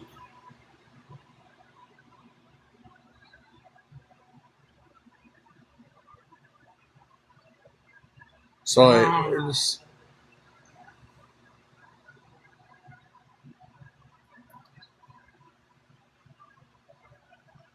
very rude, very rude.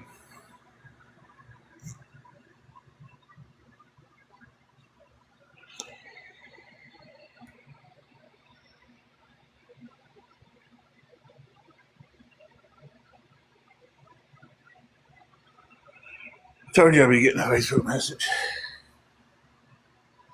Hey Amber, it was uncalled for because listen, just because yeah, that's the worst problem somebody can be going through is losing someone. There's no problems worse than that, but other people go through problems too. You don't diminish someone else's problems because you feel like your problems are bigger. You know, because in that person's world, their problems is the biggest thing to them. I feel horrible for that loss. I do, but it doesn't give anybody the right to be rude. You know,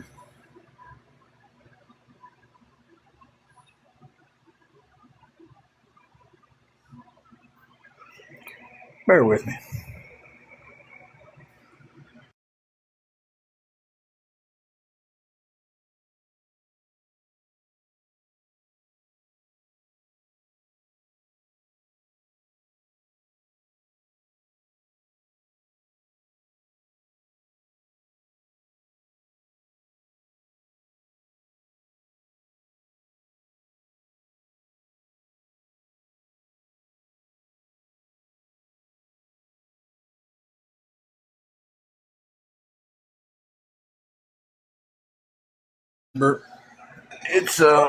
It's going. It's just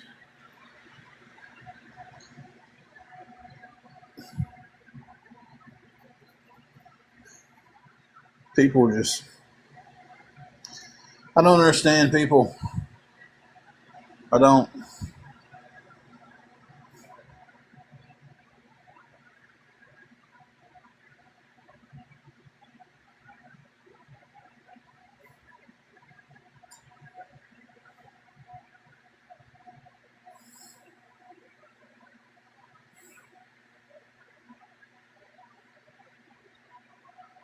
I just.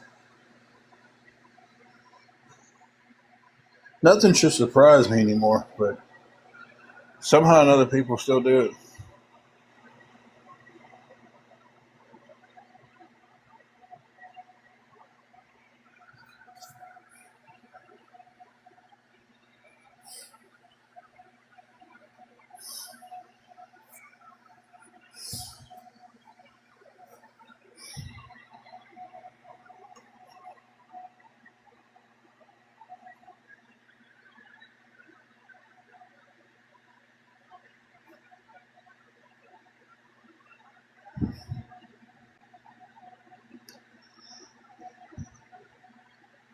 At this point, I don't even know what to.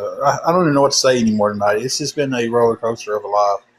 It has been up and down. It's been fighting with a commentarist. That's not the right word. That's not even a word. Um, is, is there a word for someone who just does commentary? Is there a technical word for that? I mean, awareness would be the word, but and just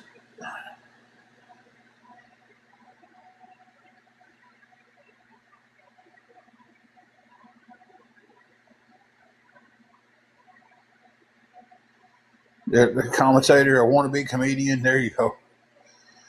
None too many. So how long is he supposed to wait? What?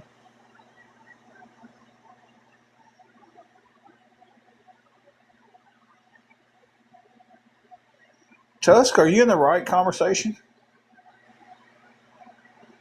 I'm only asking because I don't even see the person you're responding to in your. I didn't. I don't know.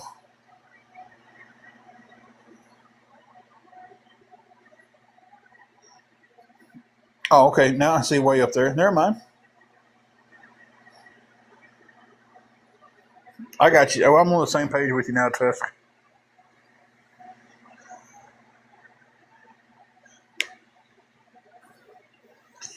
Just I had to go back and read a few pages.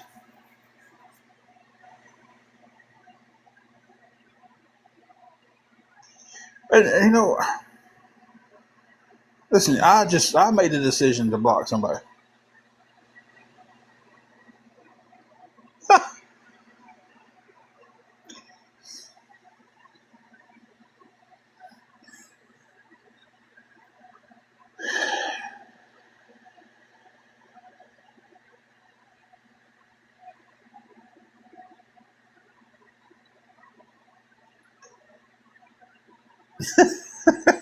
Guys, I don't even know. I don't even know.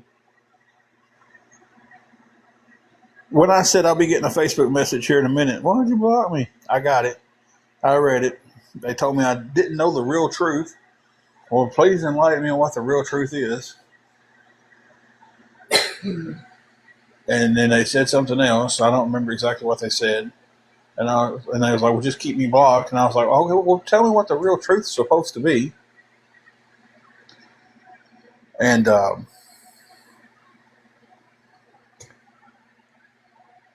we can go from there. Oh, well, you're block happy and I can't trust you. What? They was the one that runs to Facebook when they got blocked last time for being rude and condescending.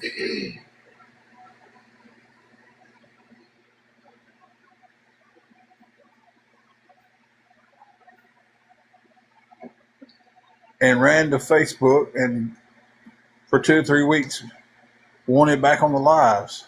I let them back on. They've been condescending about stuff ever since. And I'm just to the point where I don't have to listen to it, so I'm not going to. And then they went right back to I'm block happy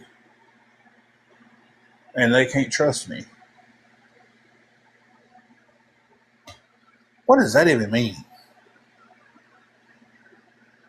What does I'm block happy? Yeah, people get blocked when they come here and they're being rude.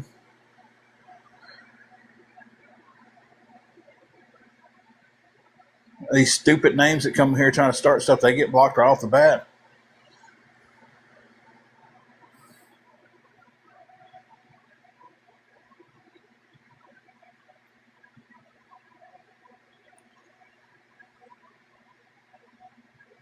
So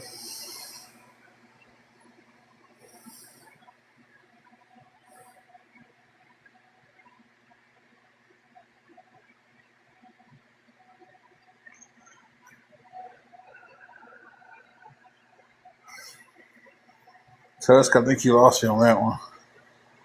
Oh, never mind. I'm with you now. I can't even stay it. This live is just got my brain all over the place.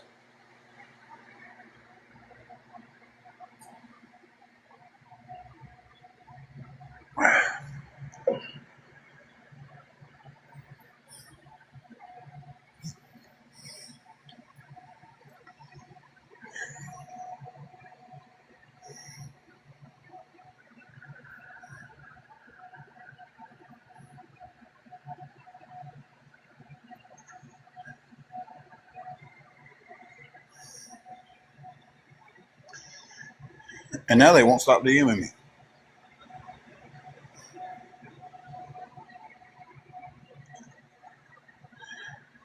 Y'all bear with me. I gotta go block somebody on Facebook.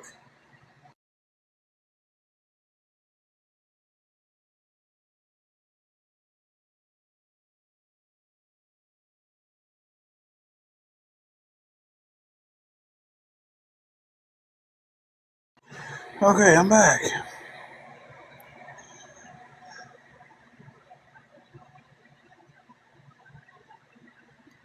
AJ, it's just it's a crap show tonight.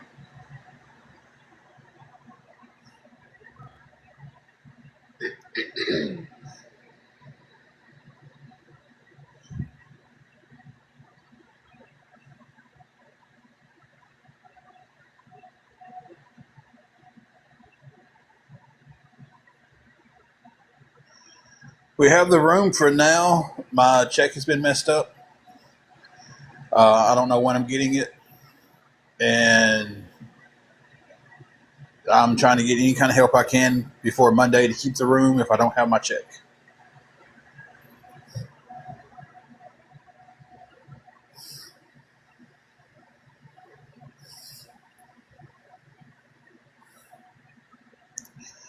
So it's kind of the scenario I'm in.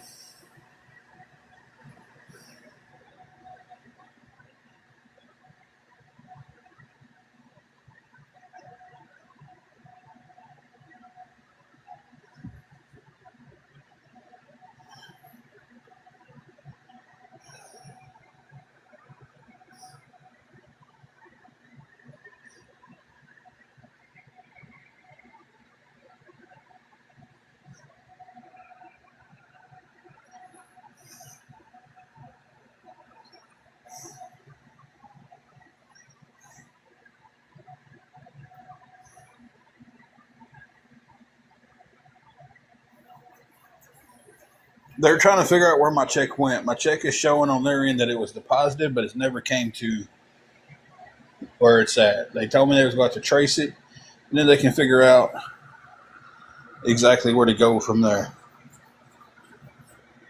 So we have the room today and tomorrow paid for. Monday would be checkout. One day.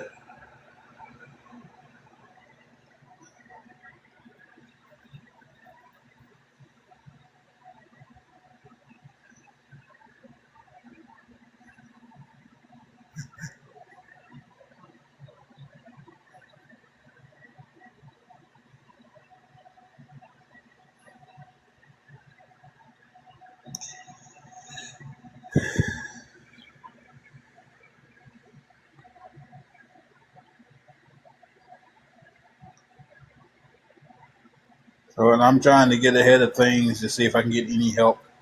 Because I don't know if it'll be a quick fix. I don't know if it's going to be a slow fix. I don't know if it'll be next day or two, if it's going to be next week.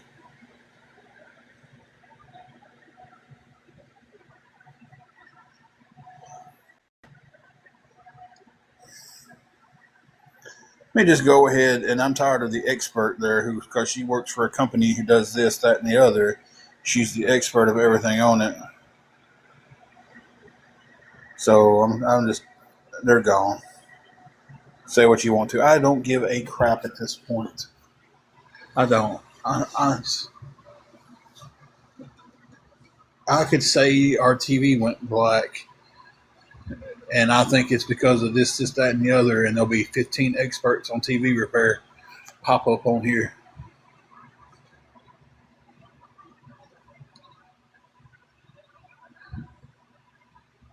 It's just, I'm not even frustrated over the point that we're not getting any help tonight. I'm just frustrated at the point that everybody becomes an expert over something as soon as you say it.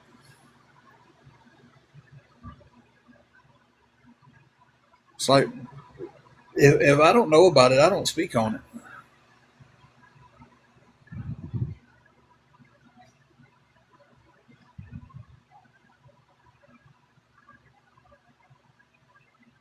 So it's just,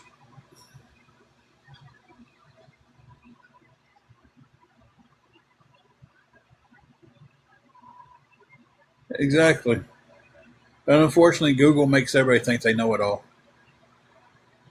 You can Google a problem and, hey, this is how this is supposed to work. This is this, that, and the other.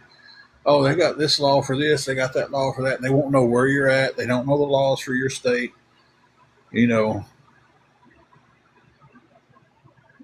they could all be the same law straight across the board. I don't know. I can't speak on that because I don't know.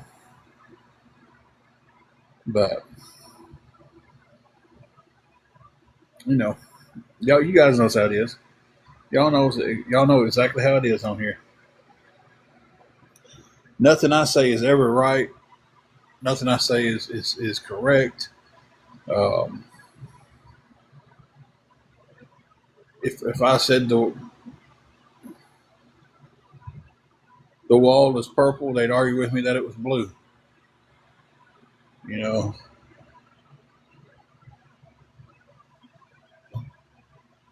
now they'll be Googling hotels with purple walls. Mm-hmm.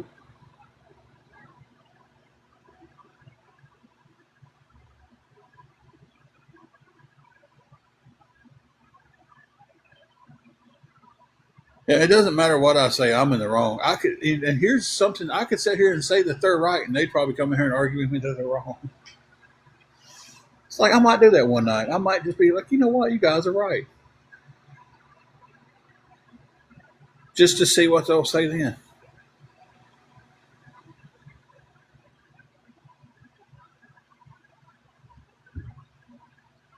I tell you what, they didn't come back and argue about after I showed them the proof about we did lose our EBT this month. Mm-hmm. One person was like, well, you didn't show your April because there's not a deposit. But not a one of them came on and said, you know what, he was right about that. We was wrong. He was right. They just moved right on to the next thing. Mm-hmm.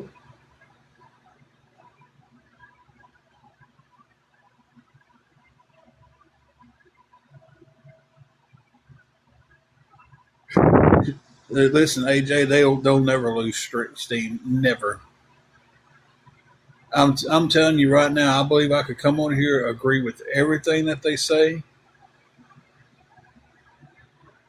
and they would just change up their whole outlook because I'd be wrong.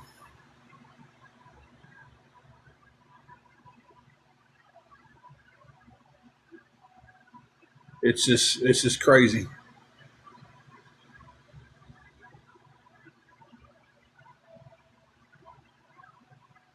And then in the middle of all of that, like my last live, I just did it right before this one. I had to stop it because I was the one who got violated for bullying and harassing. Like, how does make that make sense?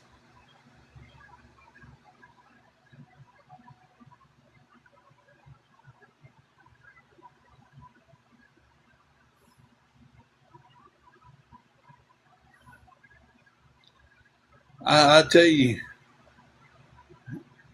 AJ, I'm beginning to think that. I mean, we're in a different part, and good Lord, we're so close to things going right. You know, but heaven forbid something goes wrong because then all of a sudden I'm lying about everything. You know,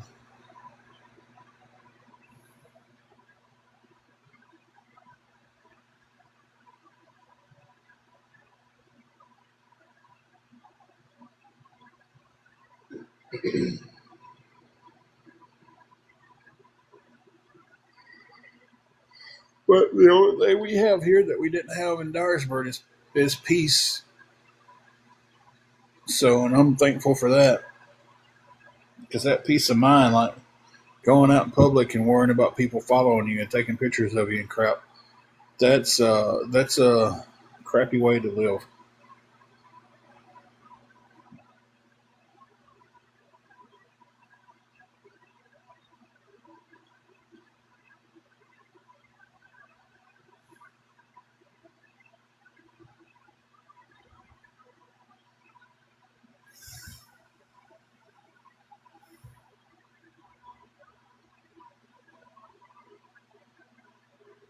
I'm not going to spend much more time on here tonight. I'm going to try to get some rest. Like I said, I'm mentally spent. Paparazzi, yeah, yeah. Roadkill. That's about what that's. Let me tell you, it was that way every day. It was. I could get online, and they had pictures of everywhere me and Angela went for that day. Hey, Halloween hippie.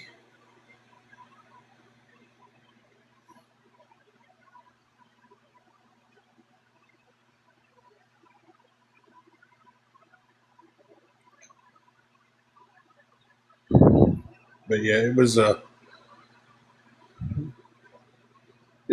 to the point to where Angela was carrying several different things to protect herself.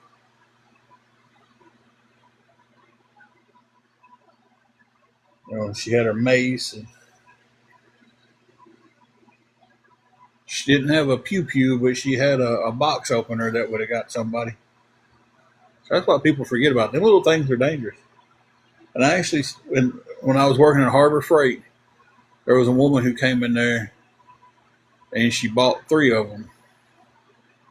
Because they was 99 cents. And I made a joke. I was like, you'll be opening a lot of boxes. And I was just cutting up with her. And she goes, no, me and my girls, we run and we carry these with us. And she goes, I put mine in my phone holder on my arm. It fits down right beside my phone. She goes, "It's something small that we can carry with us on our run, and if somebody gets on us, it'll get them off of us." You know,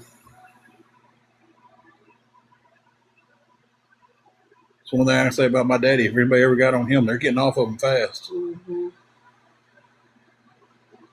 He got a sharp metal object hanging off his side and one in each pocket. And I've seen him have them in his back pocket. I don't even know why he had one in his back pocket. Papaw made over. Papaw wore coveralls, and coveralls had 6 pockets in them. He had 6 knives on him. So Papaw traded a lot too. He'd go down there and trade with other old men, and you know,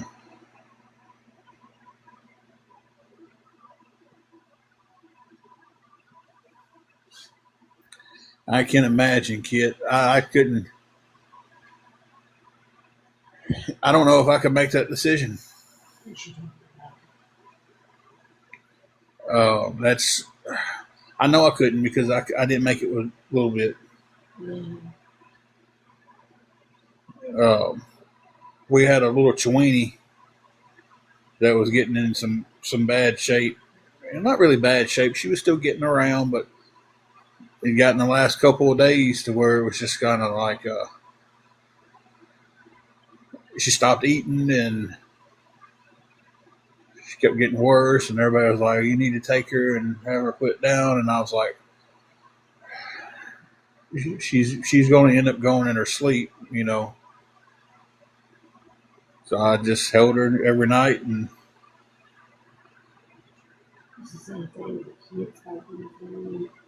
it's it's it sucks.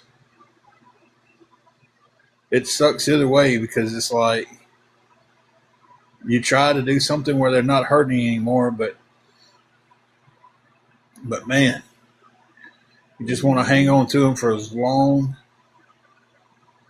as you can.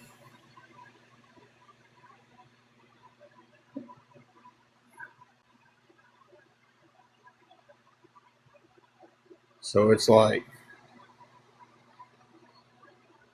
I don't I like I said I couldn't have made that decision. I was faced with a little bit like that, and I couldn't.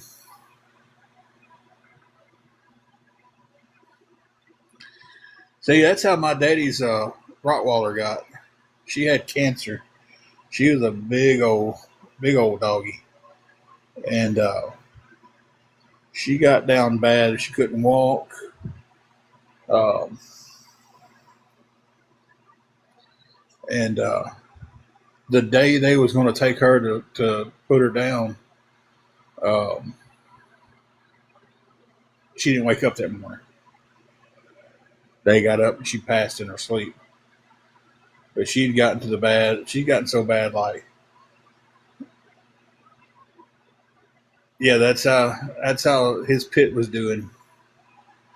Or not pit, his Rottweiler was doing. It's like she'd lay on her side and just use the bathroom. They just had to move her and clean her up. And like I said, the morning he was going to take her to put her down, she didn't make it. She laid there and passed on her own.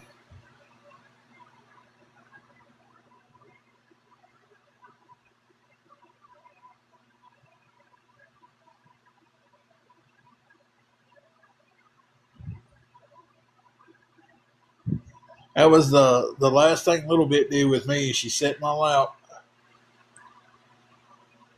I sensed it.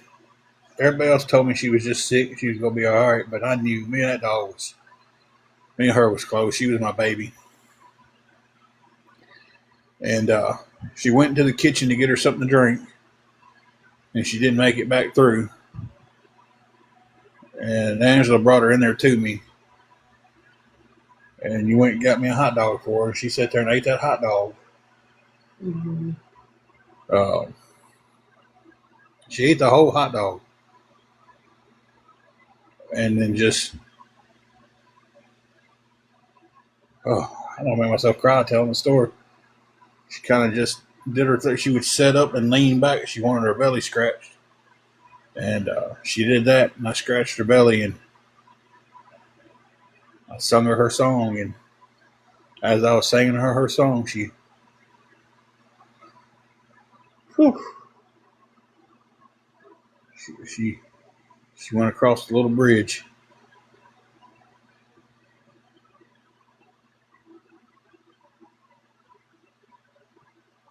Well, we have been all over the place in this conversation.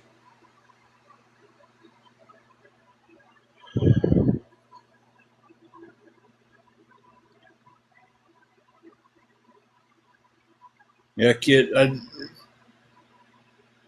it sounds like you did the right thing, even though it sucks and it sucks. There's no other way around it. Mm-hmm. It's one of them situations where the right thing is horrible.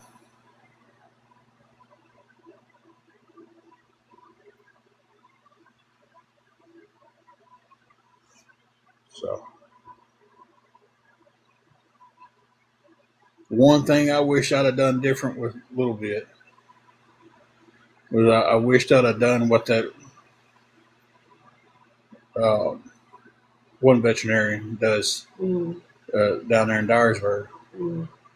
He gives them, if he's having to put a dog down, he gives them a Hershey kiss. Yeah. And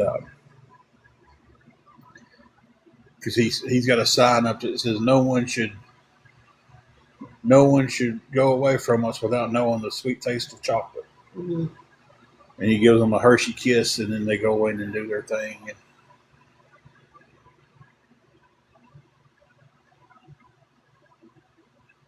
I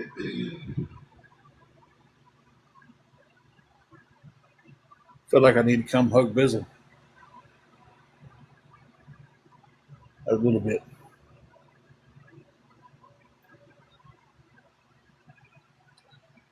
Bean Bean.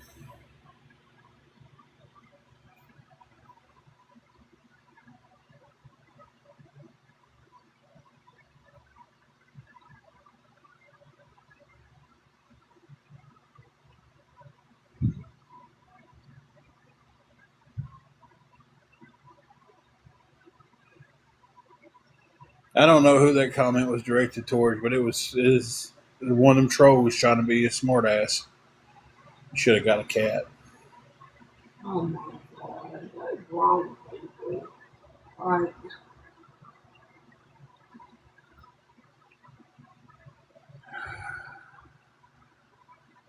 oh,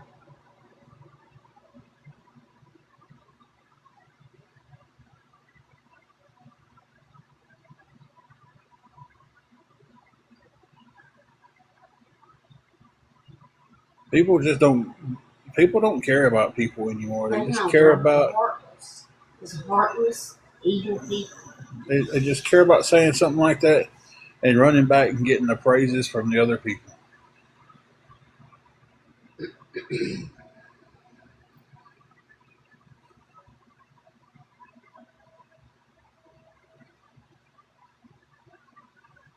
I've said it before and I'll say it again. They're the devil's children.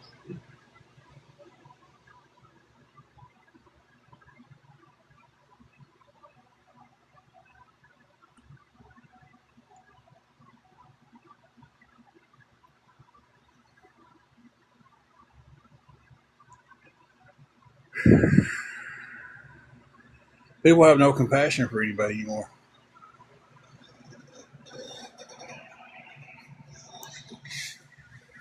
Listen, I'm going to say this and I'm going to say it wholeheartedly.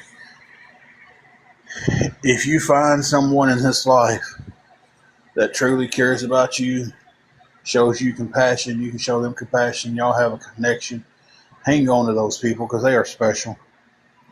Because there is too much hatred and evil in this world.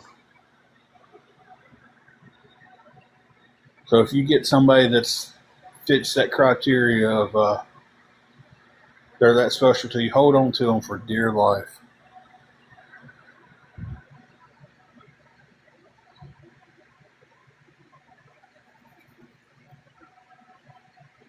And that's for anybody who's listening. If you're listening on this, if you're listening from another streamer, if you're listening from awareness, if you're here, you are awareness.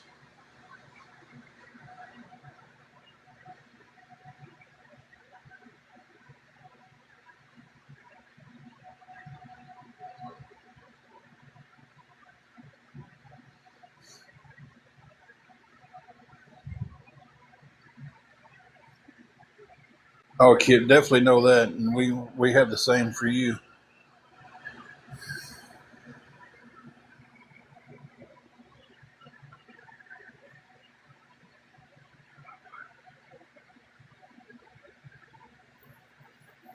And I know we have a lot of people here that care about us. We really do, and it shows because if we're not on for 2 or 3 days, the DMs are full. You know,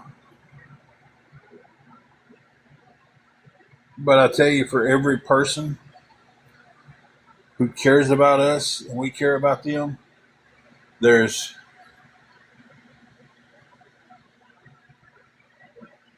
50 of them out there who hate.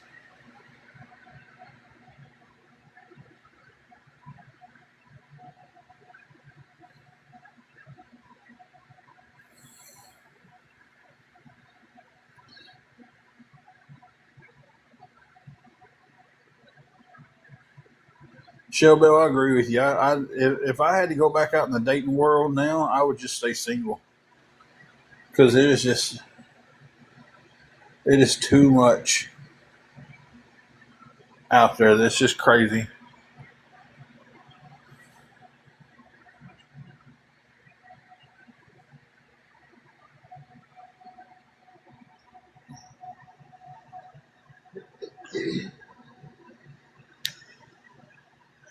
I don't get why people.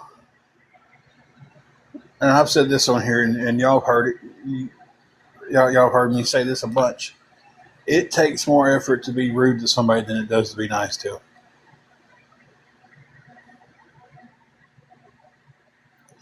Because I have to sit there and think about what I'm going to say rude to you. I can sit there and tell you, hey, you got a beautiful smile, just by without even thinking about it.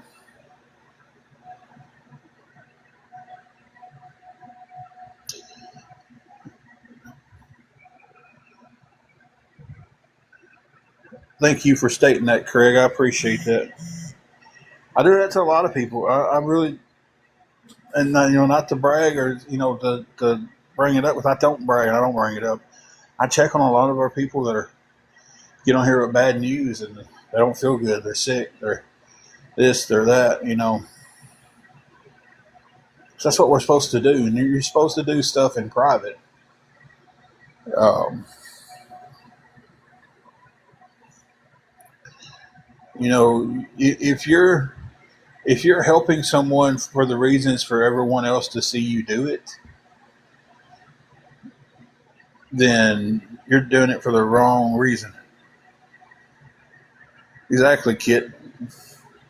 I know every time she's checked on you, I told her to give me an update. I'm not.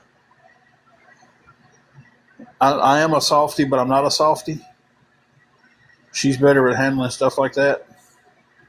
But although she tells me I handle it pretty good, but it's like I'm the one who's like, hey, how you doing? How you feeling? Yeah, how y'all know how I am. She can just get down and talk.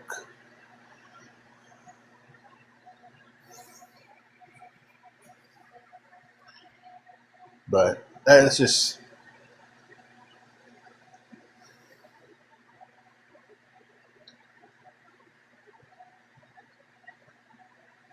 I don't know. That's just kind of how I feel about things. Like if you're,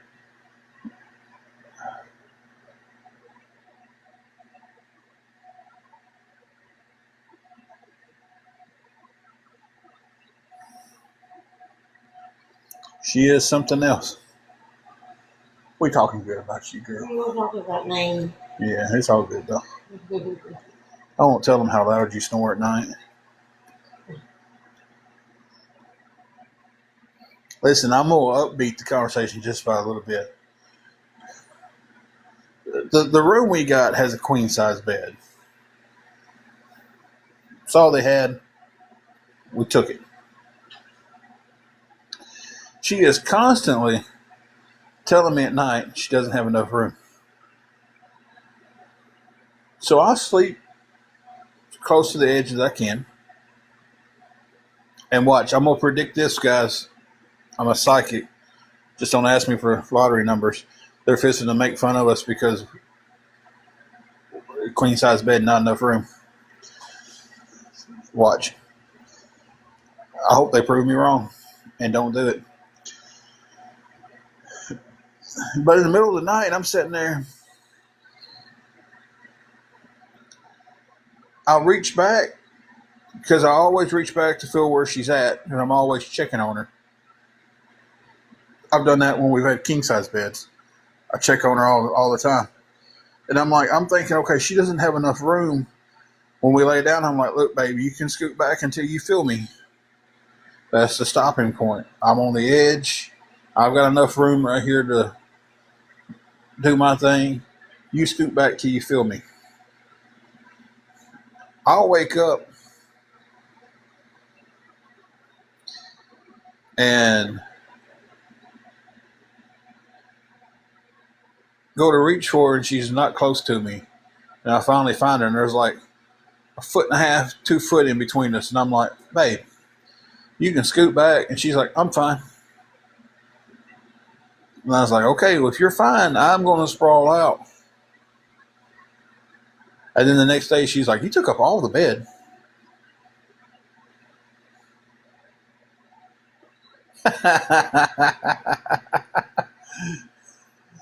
Your girl over here. Jesse said, that means move over. Kit said, better put them brakes on, Timothy. Don't talk about Angie. And then she told Jesse, she said, we need to get them a couch so Timothy can sleep on it.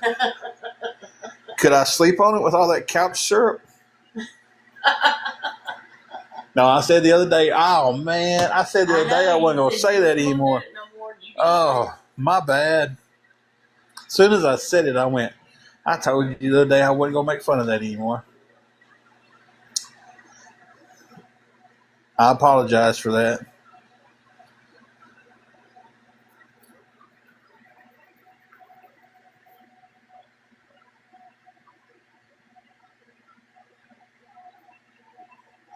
Craig, that's kind of cute, though. Like, it really is. He said, I can't remember the last time I slept with my wife. I sleep with my 3-year-old on the Spider-Man bed. Aww. That's kind of cute. That's kind of precious.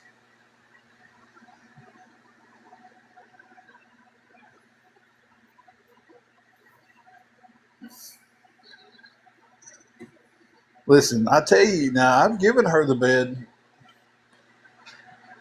Yeah. A lot of times where she's needed it, and I've slept in chairs and recliners, and or one night she sat there and she goes, we need a new mattress at this time, and we was just, I was working the NSK at the house and everything. I feel you on that one, Craig. You'd rather sleep with him. He doesn't fart on him.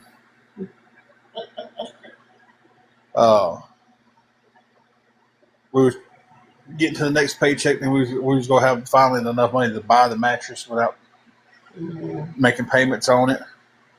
And you got up and you went to the living room to sleep in the recliner. And I was just like, this sucks. I got up and went and slept on the couch. You were like, what are you doing? I was like, I want to be in the same room with you. Mm-hmm. It's your snoring. It's my white noise. When she was in the hospital those couple of nights, I couldn't sleep for nothing. I was like, do I need to record her snoring and download a fart out? Thank you, honey. Well, everybody doesn't. That's how you know I'm up in the morning. It is. It's like an alarm clock.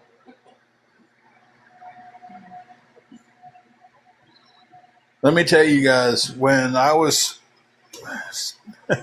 steady in the gym, this has been back in, I think, NSK. Steady in the gym, eating right. Kit says yours is angel dust.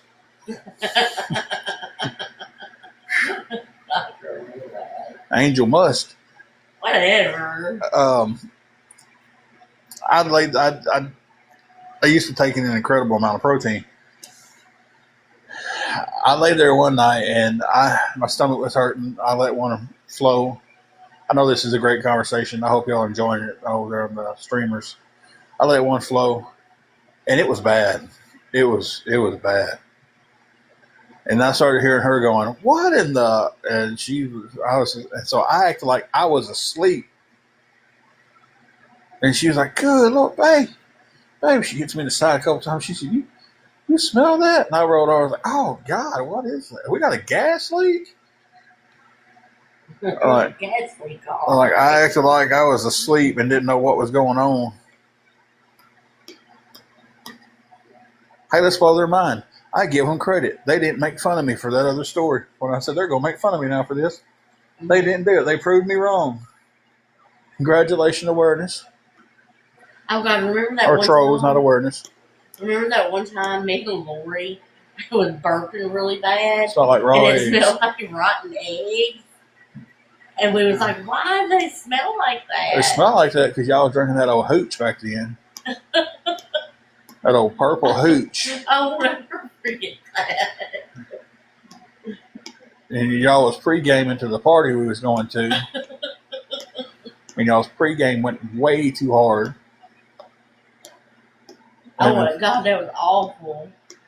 Before we even made it to the party, y'all two are done. That was the night Spanky ripped his tights and Oh yeah.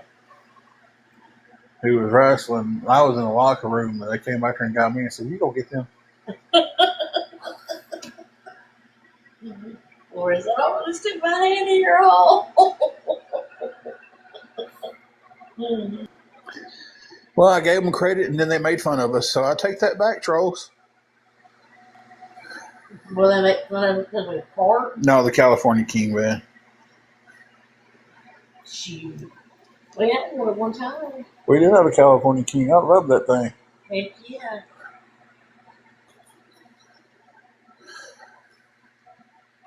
But I mean, that's really not a.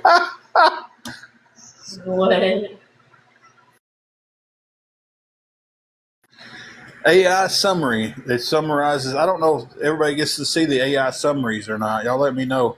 But it says AI summary. A funny story about a snoring wife and a bad pregame.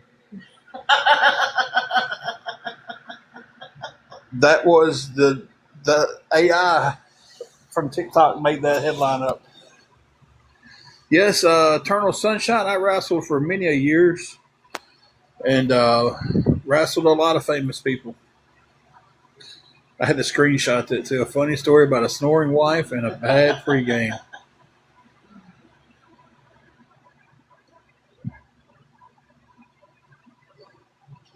That's some good stuff. It's 10 o'clock. I'm sleepy. If anybody wants to help with anything going towards the room, guys, it would be appreciated. Um,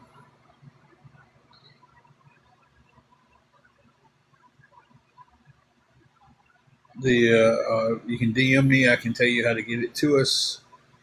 Um, any help would be appreciated. Eternal Sunshine. Oh God bless. I've wrestled Rikishi, Jerry Lawler, several times. Brian Christopher. Mm-hmm. Oh yeah, I've wrestled so many shows with Jerry Lawler around here. His son Brian, Eugene. I love Eugene. He's so funny. Before anybody says anything bad about it, if you remember the character Eugene, he played like he was autistic. He is not that way in real life. He is a highly educated man who is normal, everyday, non-autistic. With the WWE had him playing that character. He hated it, but he cashed some big paychecks from that. You done all this stuff with Road Dogg. Road Dogg, Billy Gunn. I'm trying to think. He was in Ohio Valley Wrestling. His name was Nick Dinsmore up in Ohio Valley. Good guy. Nick's a good guy. When he I was shared a bag of Jolly Ranchers with Road Dogg. yeah. When Nick was young, he was coming to the shows down in Dyersburg and stuff, and he was bringing his course books. He was still in college. He was trying to get his college degree in psychology. So he would study on the way to shows and do homework in the locker rooms and stuff. Um, Jim Cornette's hilarious. Mm-hmm. I never got to meet Jim Cornette. You did several different times. Mm-hmm. Downtown Bruno. I'm still going through the list. All the Memphis guys: Jeff Jarrett, Bill Dundee, Dutch Mantel, the Rock and Roll Express. I still stay in contact with Ricky Morton to this day. It was a series of injuries and getting older.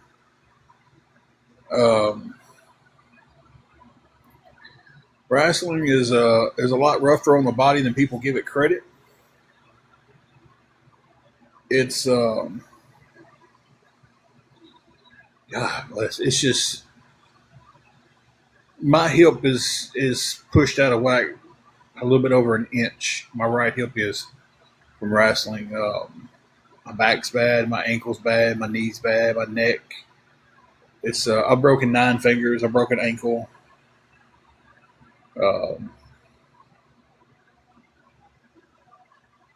Anytime I wrestled from 2003 up till last match was 2023. Mm-hmm. I wore knee braces, protect my knees. It just takes a toll on you. I wrestled with Randy Orton back when he was young. I don't really keep up with the stuff now, though. If I see something online that catches my attention, I watch it. I like the Dan Housing stuff because it's funny.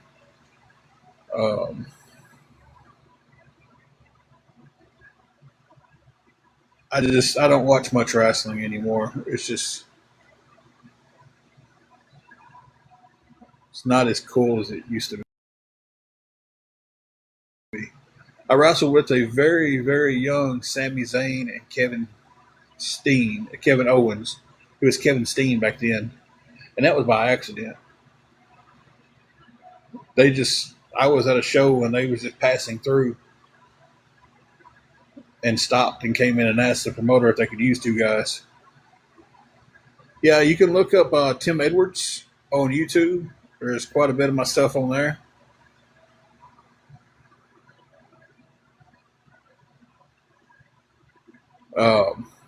But I will say this: you have to dig a little bit because Tim Edwards is the name of the bass player from Evanescence, or the old bass player.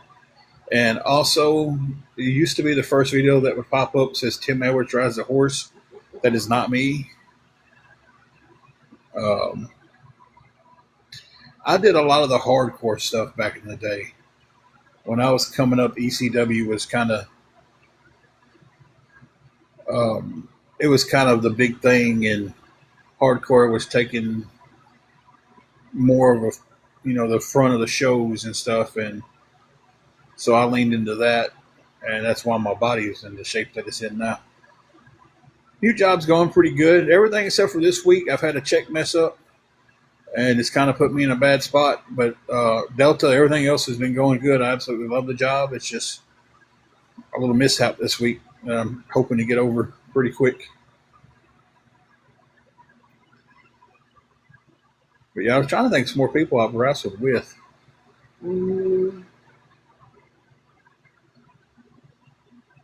I never got to wrestle Cactus Jack or Terry Funk. Um,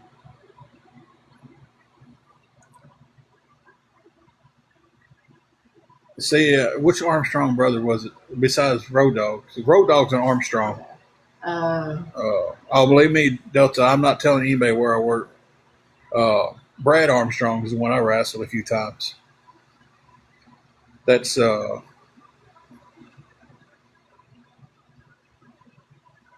Oh, you're fine. I don't mind. It's actually a refreshing little change up from conversation.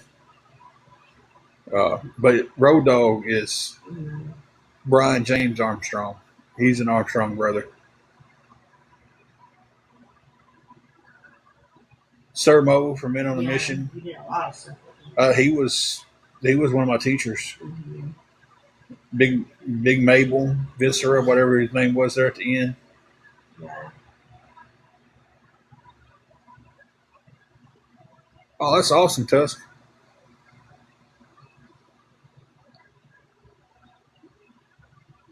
I'm she gonna sing for that? Ain't still the goal up there, is it? Oh God. No, she can't sing the night for us. I hope I changed that goal. I thought you did. I said I'll sing for you, but yeah, I changed it to I did. But okay, so God, man, they got me thinking now about my wrestling stuff. Sid. Sid Vicious. Sid was such a. If Sid liked you, you was all right. Oh If God, Sid I'll did, never forget Dusty when he broke his Rhodes. leg. Oh, Oh yeah, when he broke his leg, that was oh horrible. my God, that was awful. Dusty Rhodes was the biggest prick I ever met in wrestling. He walked up to he got there late. Um, he drug a oh that's cool. He drug a chair over to the corner. He told Mo because Mo brought him in that Mm. night. He told Mo he's like, I don't want to be bothered by anybody. Mo came out and told the entire locker room, hey, Dusty doesn't want to be bothered by anybody, so everybody stay away from him. And Mo came up to me and Red like 45 minutes later. He's like, hey guys, y'all going to be involved in the finish for the match. Y'all going to run out and y'all going to jump Dusty. But then he said, then me and somebody else is going to come out and it's going to end with Dusty Rhodes hitting y'all with a bionic elbow. Y'all get out of the ring after he hits you. So I was thinking, man, that is awesome. I'm going to be in the ring with a legend, Dusty Rhodes. Even though he's a prick to us all night long, that would have been so cool. The spot we were supposed to win out, we were sitting there watching, is when he hit the bionic elbow on the guy he was wrestling. We were supposed to go jump him. I'm giving away a little bit of the business here, but who cares? So he's supposed to hit the guy with the bionic elbow, and me and this other guy are supposed to run out to the ring and jump Dusty. Two other guys are supposed to come out and get us off of them. Then Dusty Rhodes hits us with the bionic elbow. We go to the back. Well, Dusty Rhodes does this horribly lazy elbow. It wasn't the bionic elbow to us. We were thinking the wind up, the big hit. And he does it twice, and he pins the guy and comes to the back and walks back over to his chair. And then he walks up to me and David, and he goes, y'all two dumb MFers don't know what the bionic elbow is? Y'all just screwed your guy out there. And I was just like, you didn't do the bionic elbow. You just, he goes, and he turns around and walks off and goes to the spot. And I was just like, then Mo came over to me and he's like, Dusty's pissed about that, guys. And I was like, he didn't do the bionic elbow. We're looking for the elbow. He does these two little things that we can't even tell what it is because he's not working the hard camera. And then the match is over. I was like, I'm pissed off about this because I just missed my opportunity to say that I got hit by Dusty Rhodes. But he was definitely a prick to work with. I miss it sometimes. I miss being around my friends that I had in the wrestling business. I miss I was the bad guy. It was my job to make people mad. And apparently from seeing how people react on here, I'm still good at that. But It was. I do miss it. If the body could still do it, I would still do some shows. But the body just is like, no, buddy, your hip's too far gone. You're too far out of ring shape. Can't do it. Oh yeah, Amber. There was a time period where wrestling's all I did.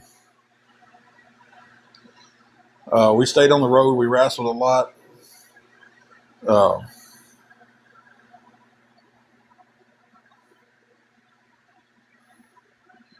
hey, beach girl.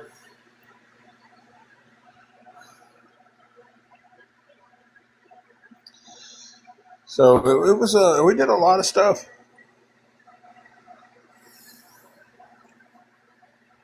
We God bless. I'm still trying to think of some people that there's a lot on that list.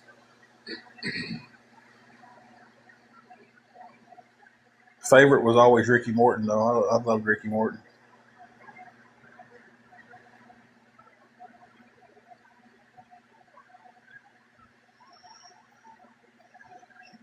Definitely been to Montgomery, Alabama. I was about to get off, and they got me talking about wrestling, my wrestling days and everything, and kind of, I guess I'm enjoying that part of the live.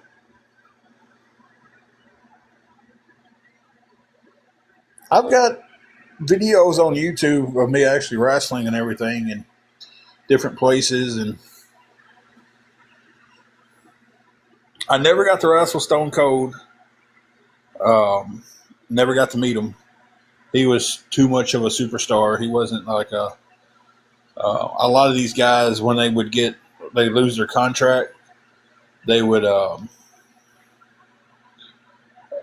they would end up going back to the independents, and Steve Austin never lost his contract and went back down. He quit with a pocket full of money and he stayed quit, except for what he does on TV. Never got to meet Roddy Piper.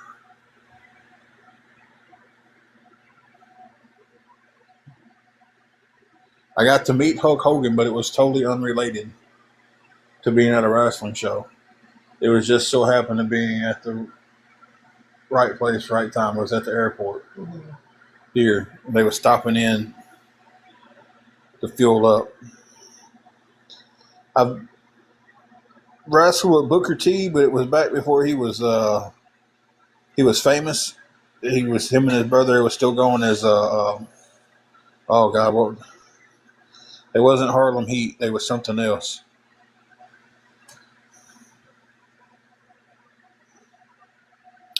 I am Susan. The Anarchy shirt is me. Poindexter, hey buddy, how's it going? Yeah, I cannot tell you how many times I've wrestled with or on the same show with Jerry Lawler. Um, he's another one that's kind of a prick until you get to know him.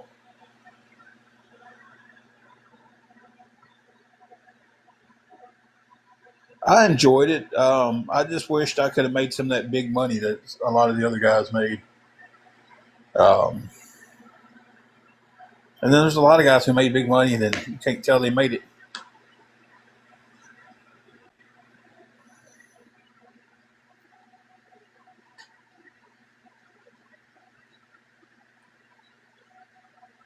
See, I'm trying to think. That might be the end of my list of.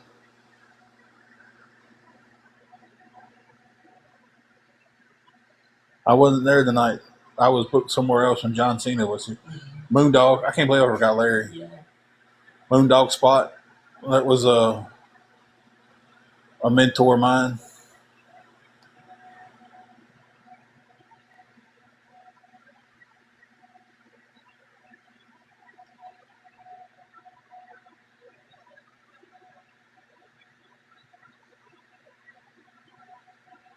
Oh, that is cool, Cyber.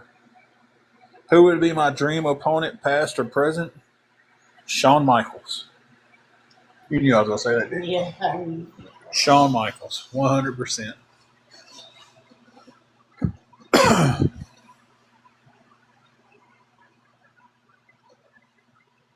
I'm trying to think if there's anybody else there that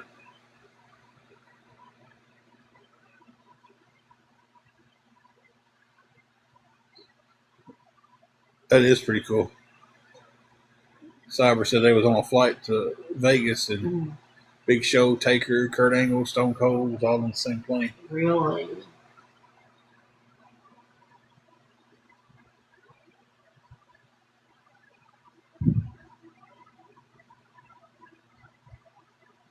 I'm trying to think, but I don't. I think that might be the end of the list. Yeah, I was talking about Dusty Rhodes earlier. He was hard to work with. He was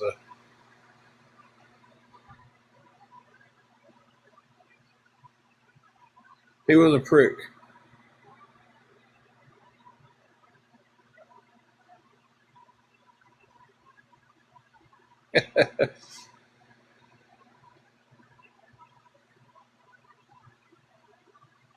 You too, Sunshine. You have a good one. I'm about to get off here myself, and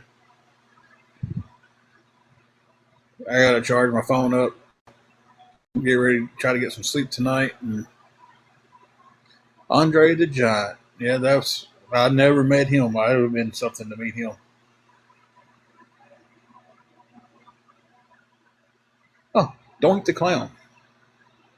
I forgot about Doink. Mm-hmm.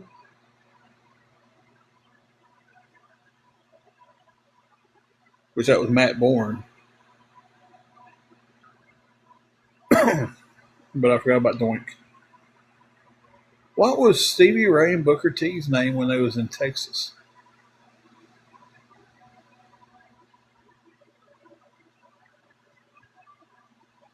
I imagine you would feel safe on that flight. Hacksaw Jim Duggan. I was booked on a show with him and he no-showed it. Oh my goodness, this is driving me crazy. They was still Booker T and Stevie Ray. Mm-hmm. They was Harlem Heat and WCW. Junkyard Dog. I never got to meet him either. I had his action figures when I was young though. Let me see your phone.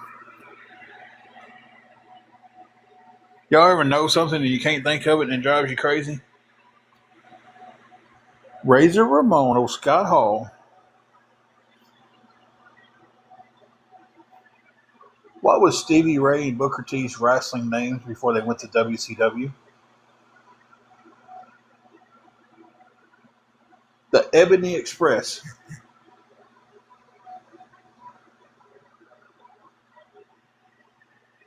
That's what it was.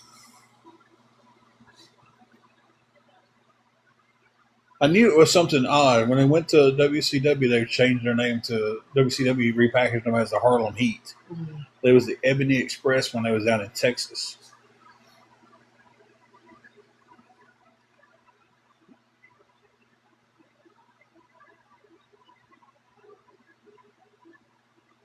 Tommy Rich. That's a name I ain't heard in a long time. I've wrestled with old Wildfire Tommy Rich, Doug Gilbert. I never got to wrestle with Eddie Gilbert. I was too young. My daddy did. Um, all the Memphis guys I got to wrestle with. I was blessed in that sense. Brian Christopher, Jeff Jarrett, Lawler, Dundee, PG 13, Yeah. Brickhouse Brown. I love wrestling Brickhouse. Dundee can be a restaurant for a while. Yeah.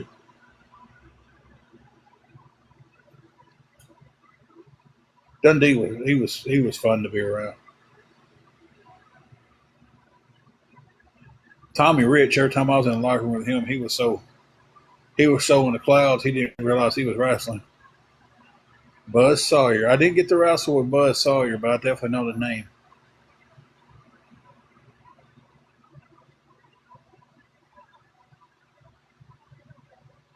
Know his work and everything. I just a lot of guys from those time periods I was too young to work with. Handsome Jimmy Valiant. Oh my god. Oh yeah, you can do a lot of stuff. Yeah. Oh man. I was 13 years old and Daddy was wrestling and he was wrestling. He was managing a guy that was wrestling Jimmy Valiant and babyface Tim Jeps. And course, we all get there early and everything. It's call time. Get there about 4:30, 5 o'clock. And Jimmy Valiant setting up his pictures and everything. I go in with Day, and Day goes over and talks to him, introduces himself and everything. Jimmy Valiant, real low voice. I'm 12, 13-year-old kid. Jimmy Valiant, real low voice. He goes, "Hey, son, you here with your father?" And I said, "Yes, sir." He goes, "Well, baby, you hang out with me tonight." He said, "You my drink caddy." Mm-hmm. And I said, "Okay." And he goes, "Here's a $20 bill for you." Now, this is the early 90s, $20 bill. He said, "This is what you do. Every time I need a drink, you go back there to my cooler and you get a Coca-Cola." And he said, "You pour a cup half full of Coke." And he said, "You reach on the other side of the cooler and you get the Jim Beam, baby." He said, "You pour the rest of the cup with the Jim Beam." Mm-hmm. He said, "You do that for me all night long." He said, "I'll give you another 20 when it's over." Yes, sir. I sat there with him the whole night. He was selling gimmicks and stuff. Go into the locker room. He'd tell me to go tell this person something, this person. Get me a drink. And I'd go get his drink and take it to him, That was my introduction into the wrestling business. Oh, handsome Jimmy. He's about to wrestle his last match. Yeah. Ric Flair and Randy Savage, definitely two legends. I didn't get to meet either one of them. But one of my mentors, Motley Cruz, you can look it up. Motley Cruz versus Ric Flair. Can't nobody around here say they wrestled Ric Flair but Motley. Yeah. Let me see how long I've been on. I got to keep my minutes straight here. All right, at 10:30 my time, it's 10:26. I'm going to be getting off here, guys. Y'all got me reminiscing about wrestling. The famous Freebirds. Was on a show with Michael Hayes. And the bad thing about Michael Hayes is he's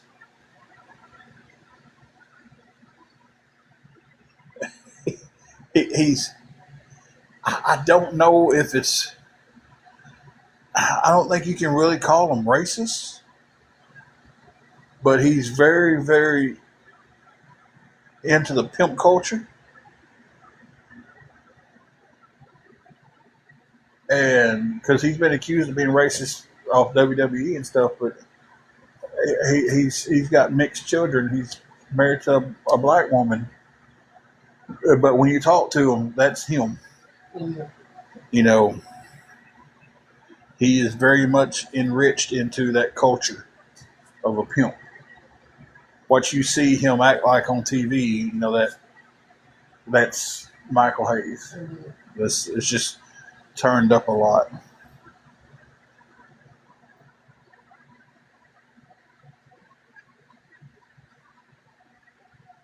I tell you, back in the '80s, though, you put the Fabulous Freebirds versus the Von Erichs in any place in Texas, and man, they'd sell out baseball stadiums, and everybody knew the Freebirds was going to get whooped because you didn't beat the Von Erichs in Texas.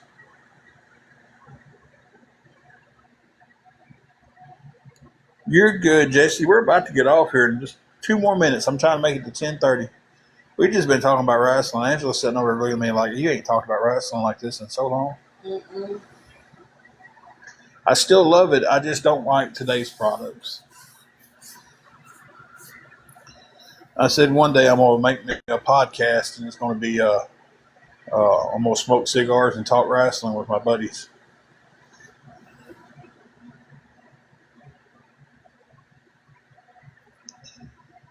So, but we're getting ready to wind this old thing down. I will get on here tomorrow and update everybody. Hopefully tomorrow's a little bit better and they can tell me something more about my check. Maybe give me a time frame. I can talk wrestling with you all night long. Let me tell you, It is a subject that I grew up watching it. I grew up around it. Um,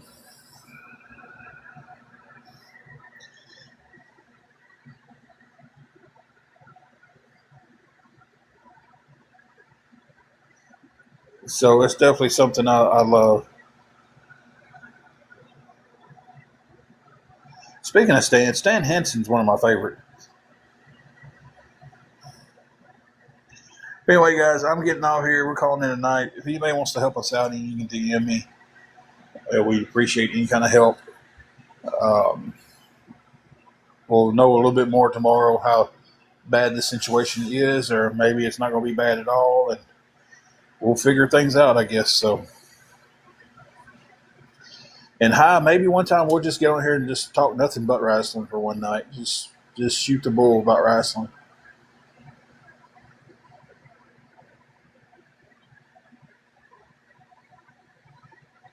The Ebony Experience. It was. I said Ebony Express, didn't I? Yeah, yeah. It even said it on Google. Thank you for that. It's the Ebony Experience. I said Express, but it even said on Google when I looked it up. Thank you. I don't know if they want their name said on the live or not, but thank you for that. That was what I was looking for earlier. Looked it up and said it wrong. But we're getting off here, guys. I want to say good night to everybody. We did get a little bit of help. Um, we got $25, and we definitely appreciate it. They want to say anonymous, and they will. But I do want to thank them for that. And we'll talk to everybody tomorrow. We'll see where things, we'll see what track we need to be on for tomorrow. And we'll go from there, guys. But until then, let's remember to lift everybody up, lift each other up, be kind to somebody, and just have let's try to leave this world a little bit nicer than we found it. So, y'all have a good one. Good night. Thank you to my mods. Y'all do awesome jobs in here. Appreciate you guys. And then I said we'll be back on tomorrow at some point to chat and see